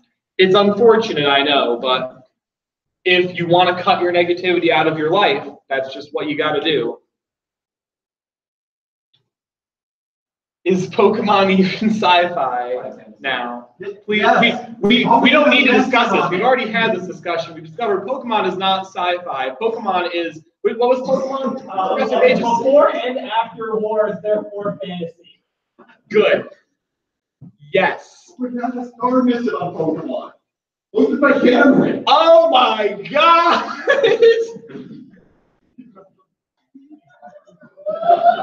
Be better and more attractive. Just like Yugi and his friend. And the Gardevoir skeleton. Oh my God, that's terrifying. Ah! Also, and this is actually this is the T-shirt design. I'm going to be selling these after the mission. You're going only. This is the price in yen exactly. You will be able to buy them after the mission at my apartment at 341. Please don't try and find my home. And as we know, I like mudkits. So I have prepared a video for you all. Unfortunately, we don't have sound. So we won't be able to hear we can put on some closed captions though. Fair enough. I think we can put on closed captions. I don't know. Oh, awesome. All right. So this is, oh no. 10 hours of this. Yeah, it's 10 hours. 10 hours of good old mudkits talking to each other. Now so we don't gotta worry. I have prepared for this. I have prepared some noises for you all. So we're going to. All right. And we're good. Oh. Young cat. Is there more or is there not? Is this it? All right. This is it. That is how you become the very best, like no one ever was. I hope this is comprehensive enough.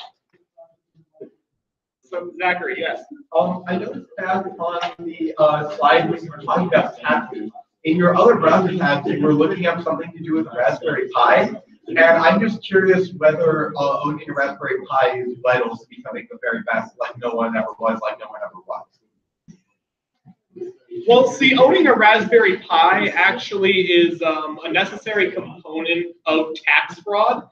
So it's not actually so you must throw out all of your Raspberry Pis in order to be the best, like no one ever was. Yes, Aaron. So in order to be the best, like no one ever was, you all have to make sure that you that testing out is your real test.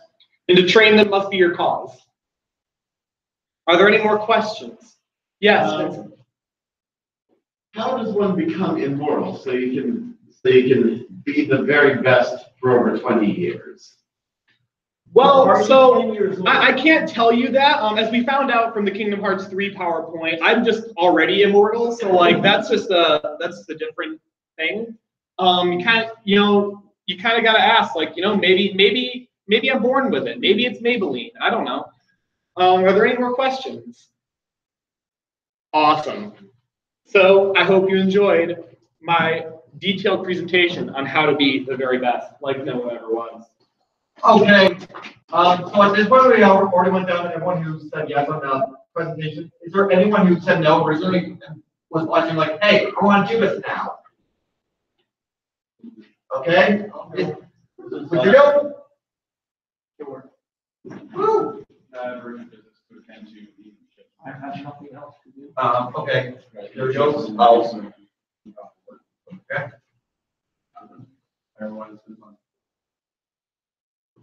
Hello, everyone. And now, seeing as everyone else has shown you what they needed to tell you, I have now mustered the courage to show you what I need to tell you.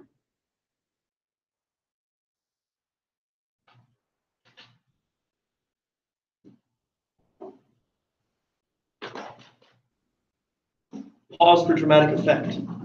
All upcoming movies for the DC Extended Universe.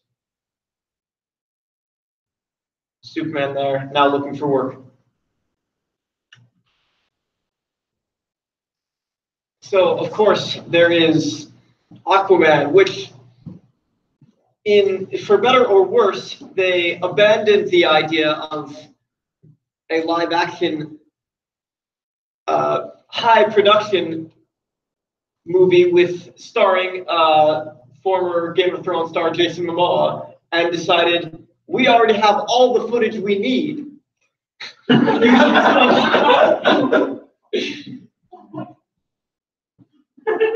Clearly, we have the greatest Aquaman that we could ever need in Mermaid Man. Clearly at peak physical strength. And of course, his young ward, Aqualad, whose true test will be to see if he can eat a king-sized Krabby Patty. This will be SpongeBob portraying the beautiful Queen of Atlantis. And of course, the evil Man Ray will be portraying Black Manta. And of course, known only to those who are real fans of the comics, that Aqualad is actually also Ocean Master. Yeah.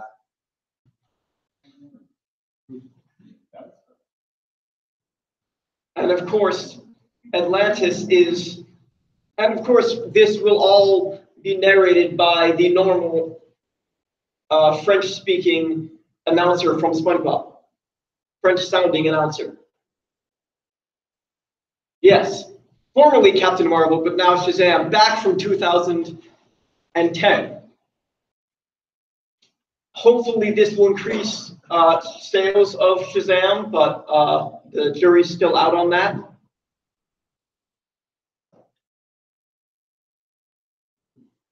And maybe the most, controversial topic, Wonder Woman 1984, where hopefully 1984 won't be like 1984.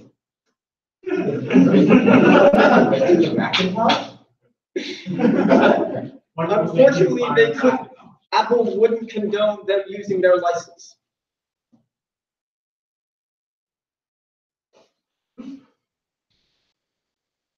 Of course, the popular Birds of Prey franchise was just gutted, and they said, let's just do a nature documentary. So here, I'm just going to circle some birds of prey for you.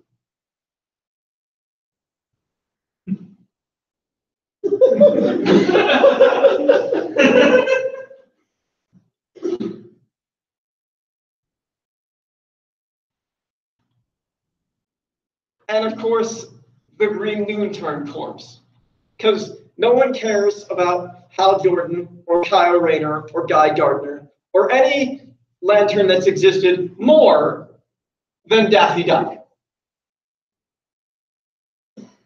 And of course, here you see Daffy in his rightful place alongside fellow Green Lantern Corps members, replacing the Green Lantern of Earth and being the real hero that the Looney Tunes world deserved. Unfortunately, after the sad failings of the Justice League movie, they had to cut the budget for the Cyborg film, which unfortunately meant that they were forced to simply have a man just covered in what seems like tinfoil, and in fact is tinfoil. And to be honest, he doesn't move much during the entire 3 hours of filming.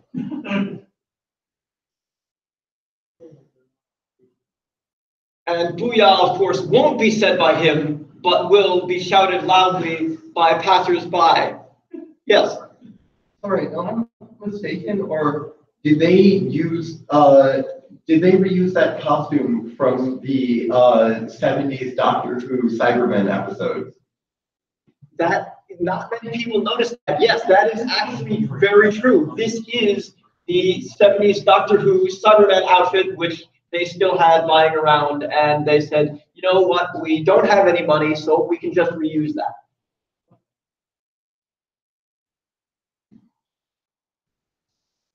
And of course, a somewhere between 4 and 5 hour movie of just sirens being played. And this is actual footage from the movie, so you're seeing it first. Oh man. Please, no flash photography. And no recordings of any kind. The FDA the FBI prohibits recording this, and you can be fined up to $5,000 and be given 5 years in federal prison. You wouldn't download a car. Thank you.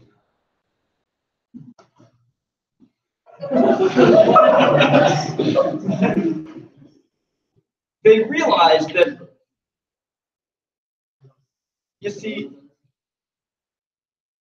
Ben Affleck has been going real downhill for years. Ever since, not even since, even before the Daredevil movie came out, they realized that in all actuality, he was just the perfect portrayal of just a sad, terrible person. And if you all understand the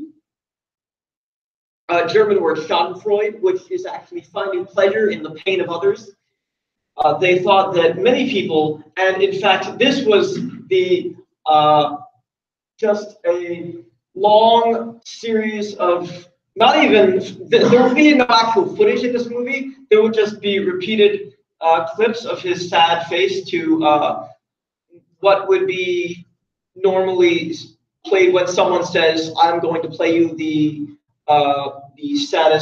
world's saddest song on the world's smallest violin."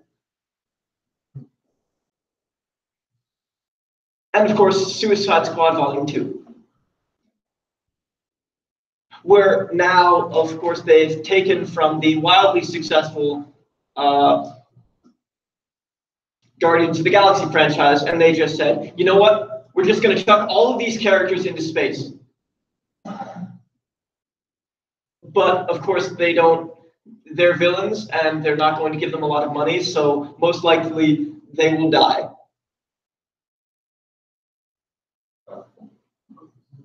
They're just literally not even, I'm not talking rockets here, I'm talking, think really large rubber band.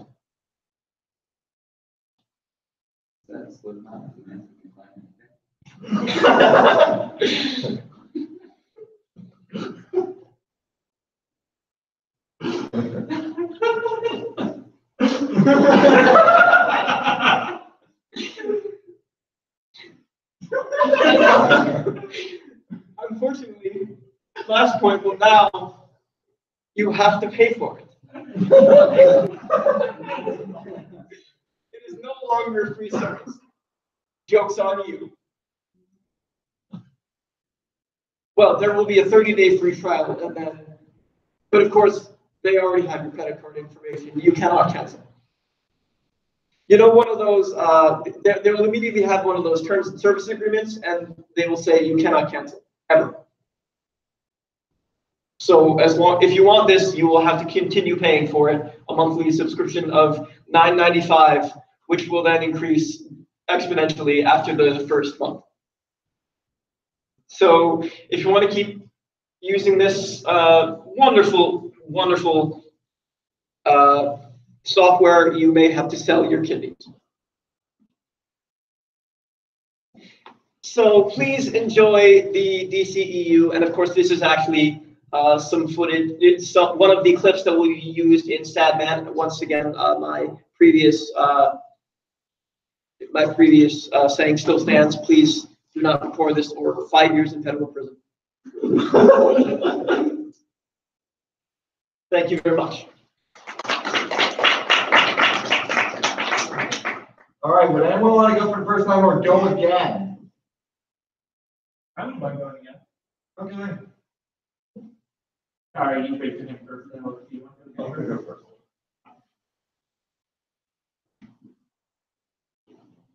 So my game's compiling again. So what am I gonna put on this time? As you can tell, I have to wear a lot of hats to make that face. No, that has lights in it. No. Okay. Yeah. Okay. Would you be comfortable doing a slideshow of 19 slides? 19 slides. Okay. Oh, these are real. I thought these are real.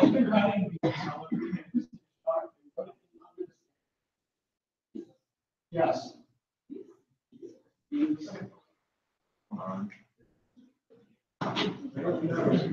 Bees and chalk on the wall inside the. It's literally missing a long slide. When you're spraying. You know what? Are they bees or are they bees? Bees? Sorry, it's taking time. It's just loading. Loading. Okay, it's almost there. Do it. Okay, guys. I'm an expert on the thing that I'm going to be presenting. I'm real authority. Like, no one else knows more about the next topic than me. Okay, now I'm a bit concerned about what the next topic is. Sorry. Okay, well. I'll have you know, guys, that I went to college. A guide to character secret of Danganronpa, presented by someone who never played the game. I read the first quarter of a Let's Play on this. Oh well. So 15 ultimate students, talented high school students who are in the top of their fields, and I'm assuming like this one normal guy, just so the audience is someone who plays it. Oh. Find themselves trapped inside a school. There is only one way to graduate: murder another student and get away with it. When a murder is committed, a class trial is held in which the remaining students must discuss amongst themselves who the murderer is. If they can successfully figure out who murdered the victim, the culprit alone will be executed. However, if they guess incorrectly, the culprit will be able to leave the school and everyone else will be executed. Now, this reminds me of my high school experience, really. No.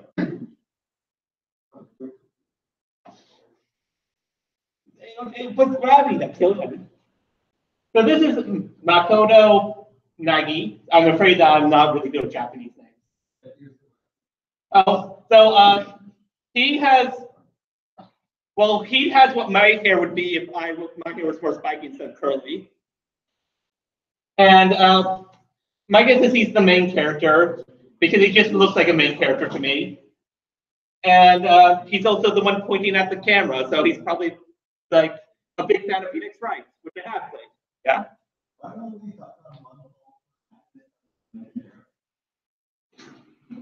It's symbolic. You see, no one ever expects a spiky-haired person. That's why in high school I had to on spiky hair, even though I'm normally curly. Don't worry about it. So this is Sayaka Mizono, and she's obviously the love interest, and will probably make it to the end of the game. Okay, like I said, half the Let's Play.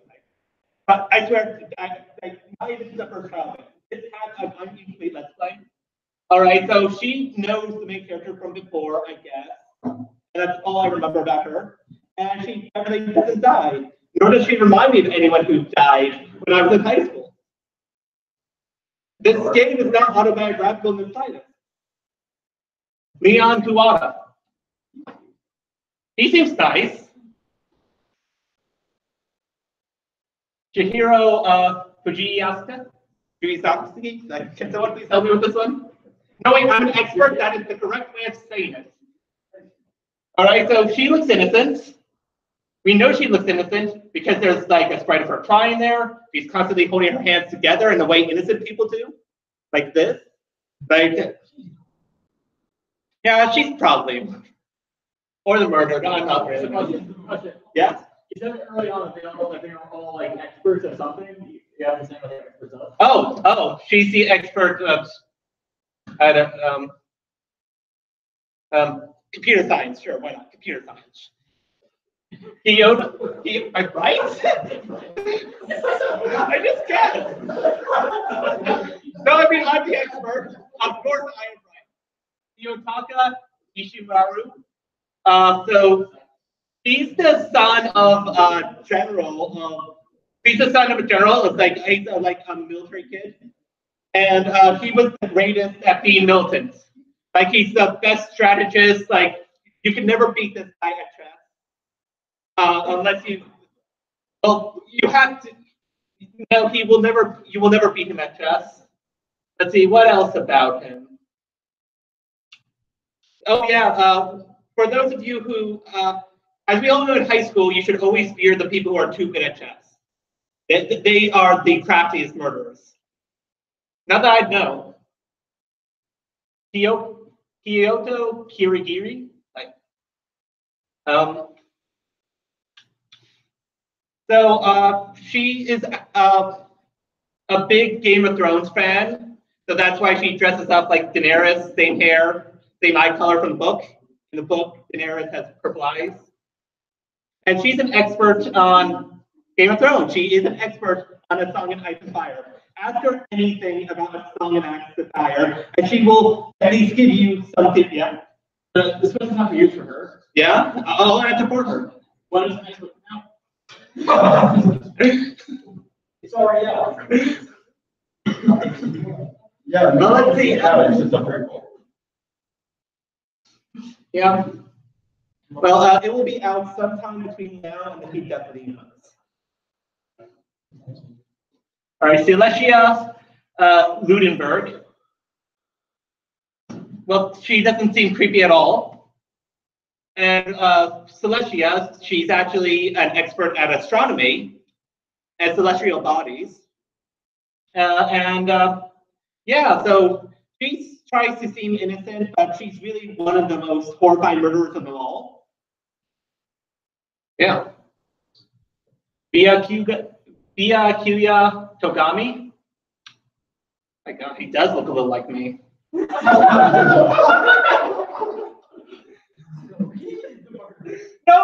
He's actually the only innocent person there.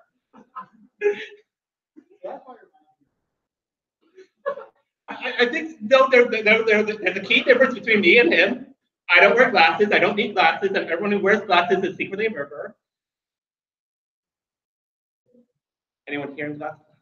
Yeah, there's like 4 people here in glasses. All right, and he's an expert.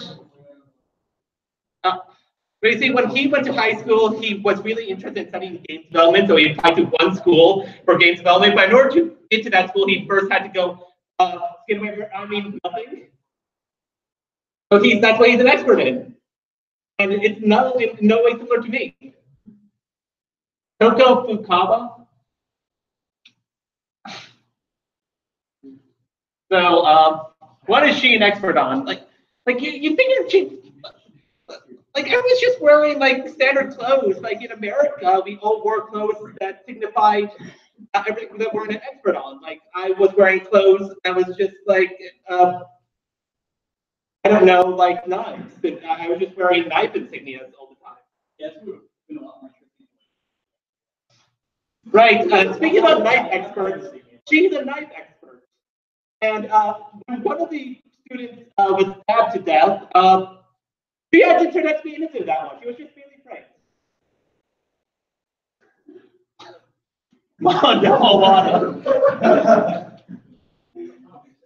Okay, actually makes me remember meeting someone like him. He is like an expert at like, I don't know, motorcycle gang expert. I asked him about motorcycle gangs. Like if anyone has a question about motorcycle gangs, ask him. And that's what he's an expert of. Luckily, he is not a murderer. What? Ifumi Yamada? Okay, gee, I wonder what he's supposed to be an expert in. animate. All of them look too old to be in high school. Yeah, he's a hamster person. He's actually also an expert on hamsters. I'm not really sure how to pronounce that. Oi Asahini? Ali? No, yeah, Ali. Yeah, sure. How does she get her hair like that? All this thing is faster than this spiky hair. Right, so she's wearing, she's the only one who wears a track jacket everywhere, so obviously she's an expert at track. Yeah. Still the only one who appears to dress reasonably at all. Yeah, well, albeit like her hair is completely untenable. Like, do you know how much hair gel she has to use to get her hair to look exactly like that? The Kuru Ugami.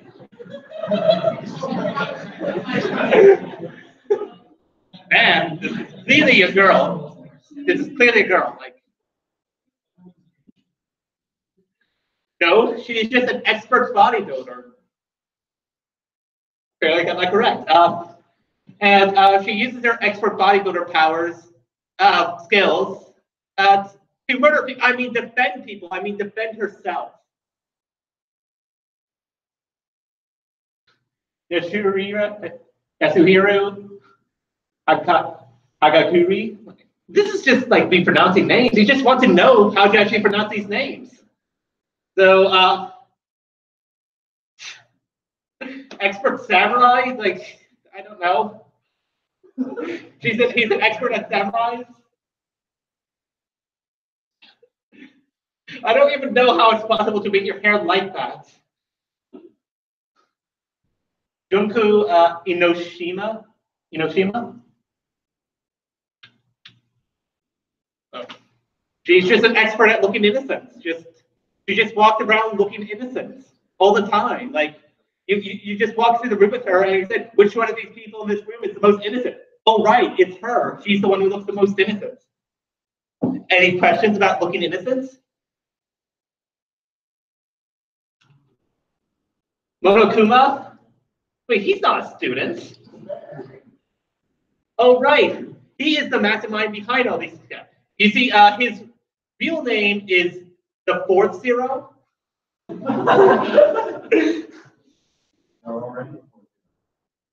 Oh. The fifth zero.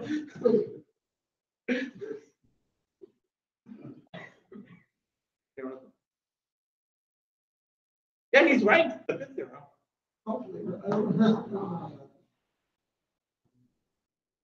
So, yeah, you don't want to cross him, but he's actually kind of cuddly and cute. But don't ever call him cute to his face. The last person I saw did that got murdered at my high school. I mean, no one got murdered at my high school. Shut up. Anyway, who lives and who dies? Everyone dies. Sorry. The end. Any questions? No questions?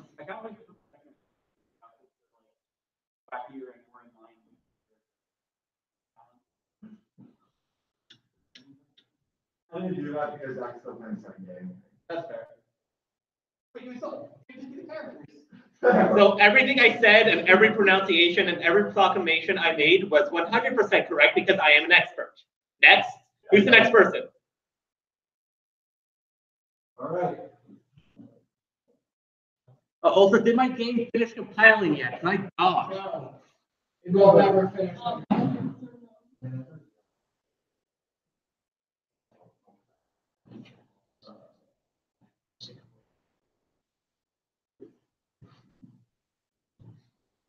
While we're waiting, does anyone have any questions? Is this going to be another presentation on behalf of Dr. PP?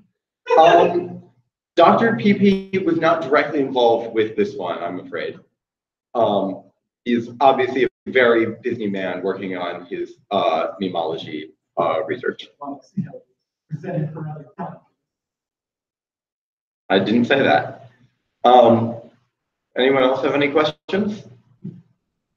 All right, then that case, if you'll bear with me for a minute while we wait for the internet, then we'll get started. So are you an expert at loading things? I have done some work in that field. If you want to talk about, I particularly worked on JavaScript promise-based loading systems, but right now, I want to, see, you feel horrified at the thought of that, but I'm here to tell you how to get inspired, to make you want to work on things. And you'll just want to, shoot for your goals like a shooting star.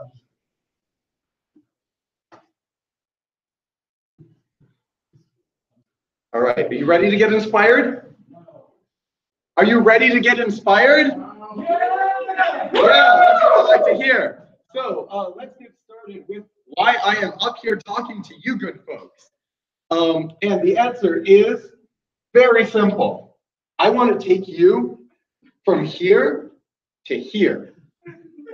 Because right now, you might hear something like JavaScript promise-based loading system, and you're going to look like this. And I want to take you up past the point where you say yes, and up to the point where you are actually genuinely happy about whatever your goals are. So we're going to talk to you about how you can stop thinking about it and just do it.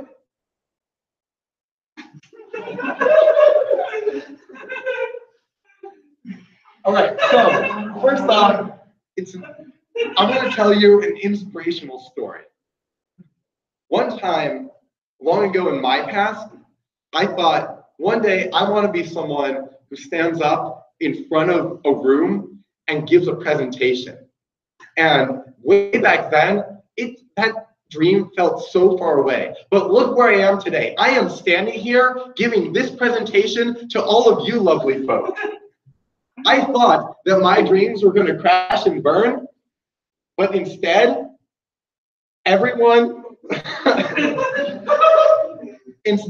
all you folks showed up, and now I'm feeling cooler than this guy.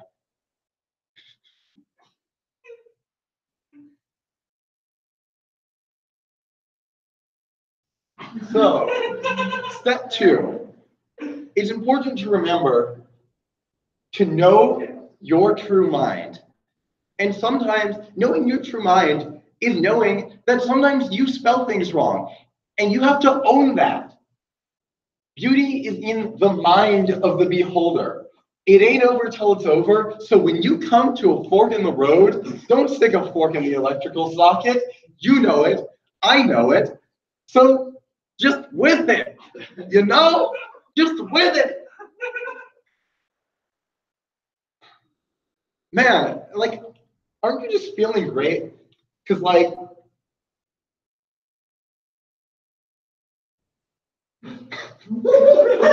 feel like when I think about all this stuff, I'm thinking about all these amazing people who have achieved their dreams. This dolphin who dreamed about flying and then did it.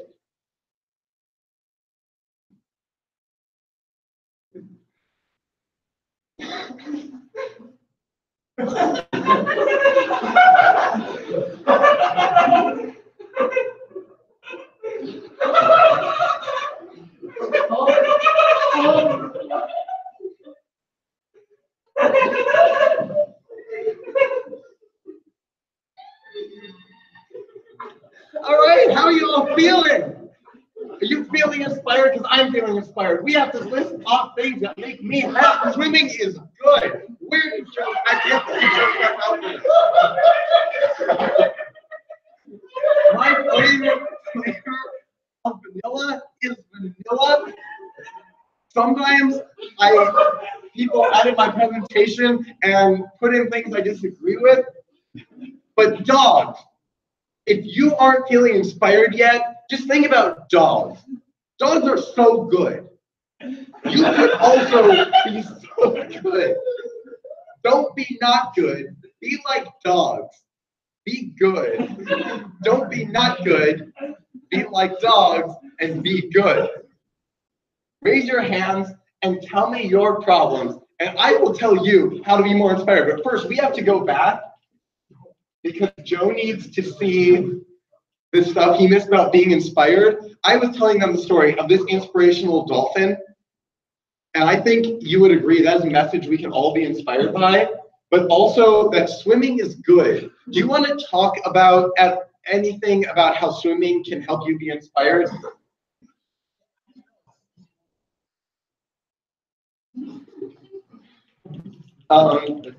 Anyway, also dogs are good, and be good. So who has problems that you need to be inspired about? Yes, sir. All right. So the thing is, you gotta be half, and you gotta just with it, man, and then you'll do it. Yes. John, you have to wake up. John, we miss you. Please come back to us. It's not your fault, but we miss you, and you need to come back to us. You can't keep living in this imaginary reality. None of this is real, John. Hammer, do you have a question?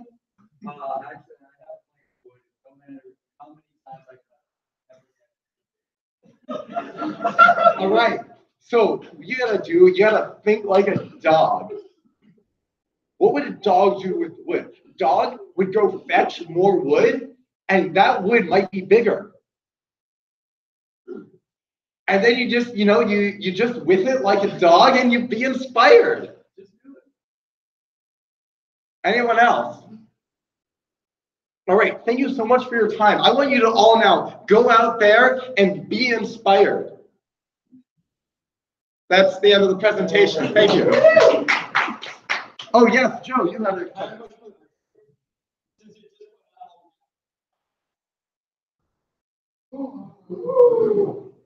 I wanted to do one last presentation. And then Yes. I'd like to present last. Okay. Oh, okay. Joe and Logan have presentations, and then sorry, John. All right. Oh, we can both do it. Oh, we're doing tag the team. same presentation? All right. We have a tag team. If this is last one, we'll tag team. Oh, did you not want to do this one? I mean, you said this is gonna be the last one, correct? I don't care. There's more. Okay. There's more if you want to. It's just go around one more time. Yeah. Zach wanted me to present this one. That's the only reason I. All right. John presents this. Oh, all right. You can come up and present with me, Logan. That's fine. I'm corner. Speaking of presentations that you recognize. So, Yeah. It was modified. So this is a brand new presentation that I have constructed specifically for this PowerPoint karaoke session. This is not one that has been used at all in the past. I swear to you. It's true. It's so new. You won't find the evidence of it in any of the story's recordings. That's how new. Did we start? Were we recording when this was done? I haven't seen this one before, so like this is legitimate. I just know that this is about Mega Man, an introduction to the franchise. This is just a crash course on the mission that I ran last semester. It's an important little it's just a rundown. So first, we learn about the first Mega Man, the Oh Boy. It is a Mega Man. Mega Man? Or is it a Rock Man? Rock Man. So here's the cast. A man of a rock. This is, if you couldn't tell, this is Ava's brother from the previous presentation with a rock on the man. With a roll, and there's a ponytail on the roll. Sure is on a roll. And from this rock and the roll, what you get from this is Dr. Light, a lamp with a PhD. He graduated from the same university as Zachary's friend, Dr. PP. And this is him when he's correct. He's Dr. Wright. And we have Also, his rival, Dr. Wowie, he also possesses a doctorate. However, he did not graduate from the same school as Dr. PP or Dr. Light. They just kind of met on the street, and Dr. Wowie decided he really didn't like Dr. Light. It's a really weird kind of bang up, but like, you know, it kind of makes sense once you get to like the 5th game. So this is, of course, all the shades of blue that are present in the Mega Man series. There is the Baby Blue. These are actually the names of each robot master. There's Baby Blue, there's Cool Vista, and my favorite, Ultramarine. There are enemies as well in the Mega Man. Yes, Zachary. Well, no, that's on this next slide. We're finding about the enemies. As we all know, no one actually cares about the names for these enemies. So, like, it's just kind of like flipping around here. There's Telly. He's a television. That's literally it. There's nothing funny about him, as you can tell. Like, all televisions have propellers and eyes. There's just no difference here. There's a Hammer Joe. It's Joe, it's on a hammer.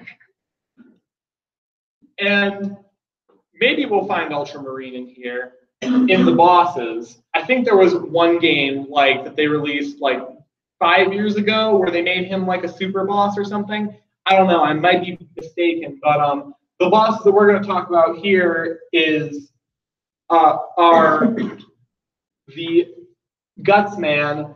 Those sure are guts. And Iron Man, the fabled Avenger, along with Flash Man, as he flashes you.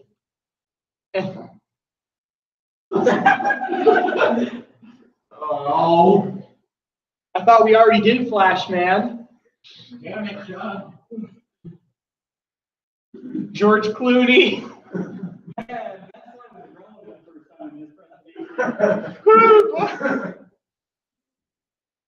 And everyone's here. Armored Armadillo from Mega Man 10. And Storm Eagle, who presents the weather, which, as we learned from before, is holy shit right around here. Are there any questions on the Mega Mans?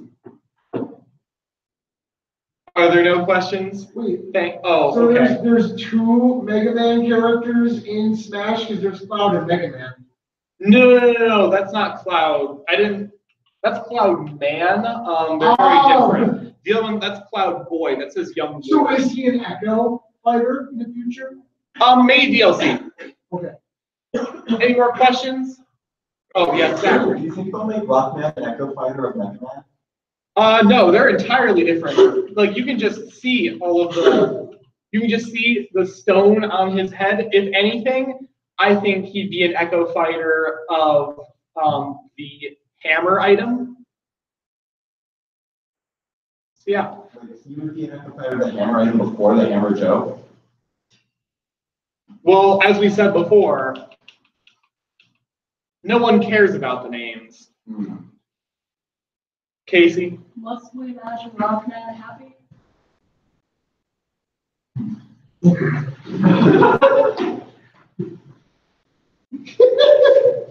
Yes. Exactly. Do you like to eat your rolls with everlasting peas? Boy, I don't know any of the references you're making. So yeah, unless Logan wants to do PowerPoint, we can put on. We'll do a formal presentation. All right, so now thing. Logan, technically not doing any more going on here. Oh.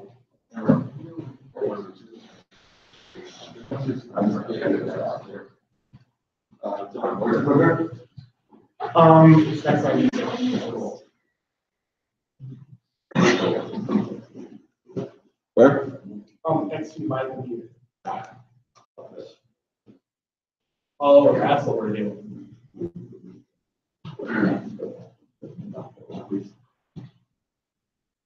I know what we're doing. I'm a little bit scared, but go ahead.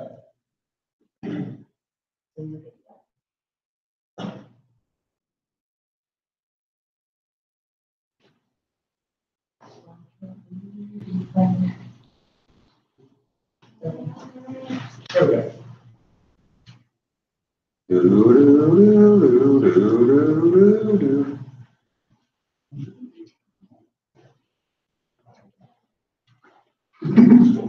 Man, these Kylo Rens, man.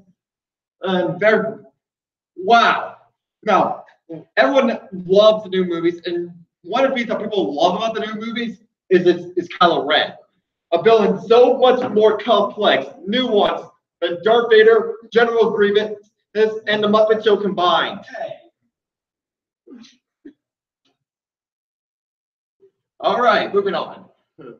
Now look at this. This luscious mane, this soulful glare. Yes. He's like a baby Snape. Except, oh. What? Oh, haha, Harry Potter. Anyways, but we're not here to talk about Lord of the Rings. We're here to talk about Space Wars, or Star Wars. Yes, I know Star Wars. And Kylo Ren's a hunk. Like, he's a real boy toy. Like, look at this. Oh, that plastic. That made in China scent. And he's so shredded. Like, I don't even know who this guy is, but I can tell I agree with him in his logic that Kylo Ren is just such a great man. He's so beautiful. And then here we have like lightsaber duels. Like, look at that. He has like a lightsaber that's shaped like a cross. It's like, so he's like a spiritual man too. And that explains why I can spiritually connect with him in a sort of way. Not like the Force, but more of a kind of a gay sense.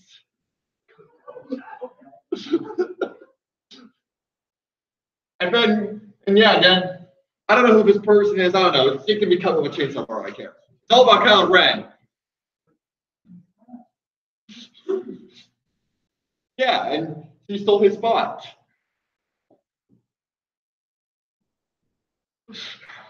Yeah, it's an assist trophy, and a lot of people are mad about it.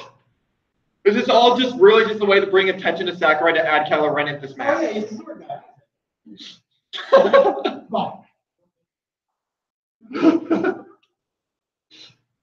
But we know of 12 Kylo Rens and his friends.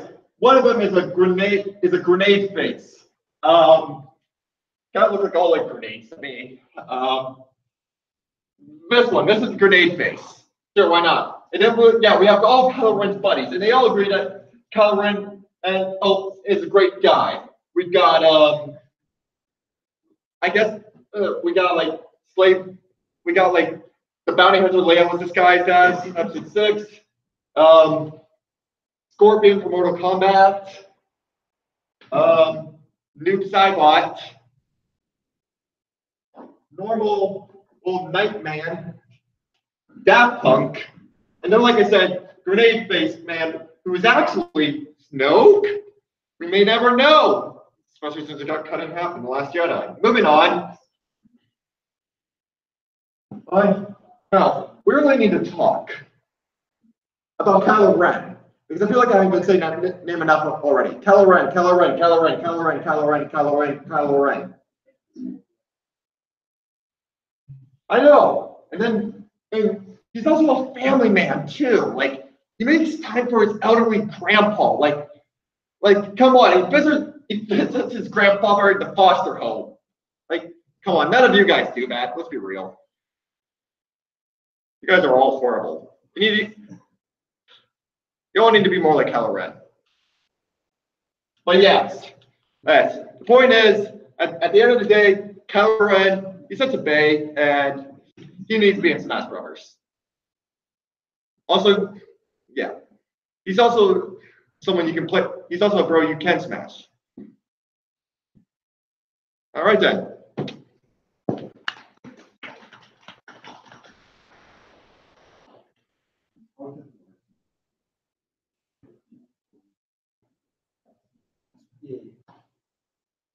Okay, that just about concludes our PowerPoint karaoke mission.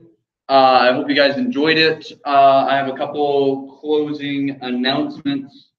Let's see. Again, Mortal Engines, that's not this Friday, but next. We suggest that you get tickets ahead of time. December 14th, 7 o'clock showing, Henrietta 18. It's going to be great. Let's see. I think it's essentially all of the closing announcements that I have for this. So, unfortunately not. We chose Mortal Engines over that just because of timing. Yes. Oh,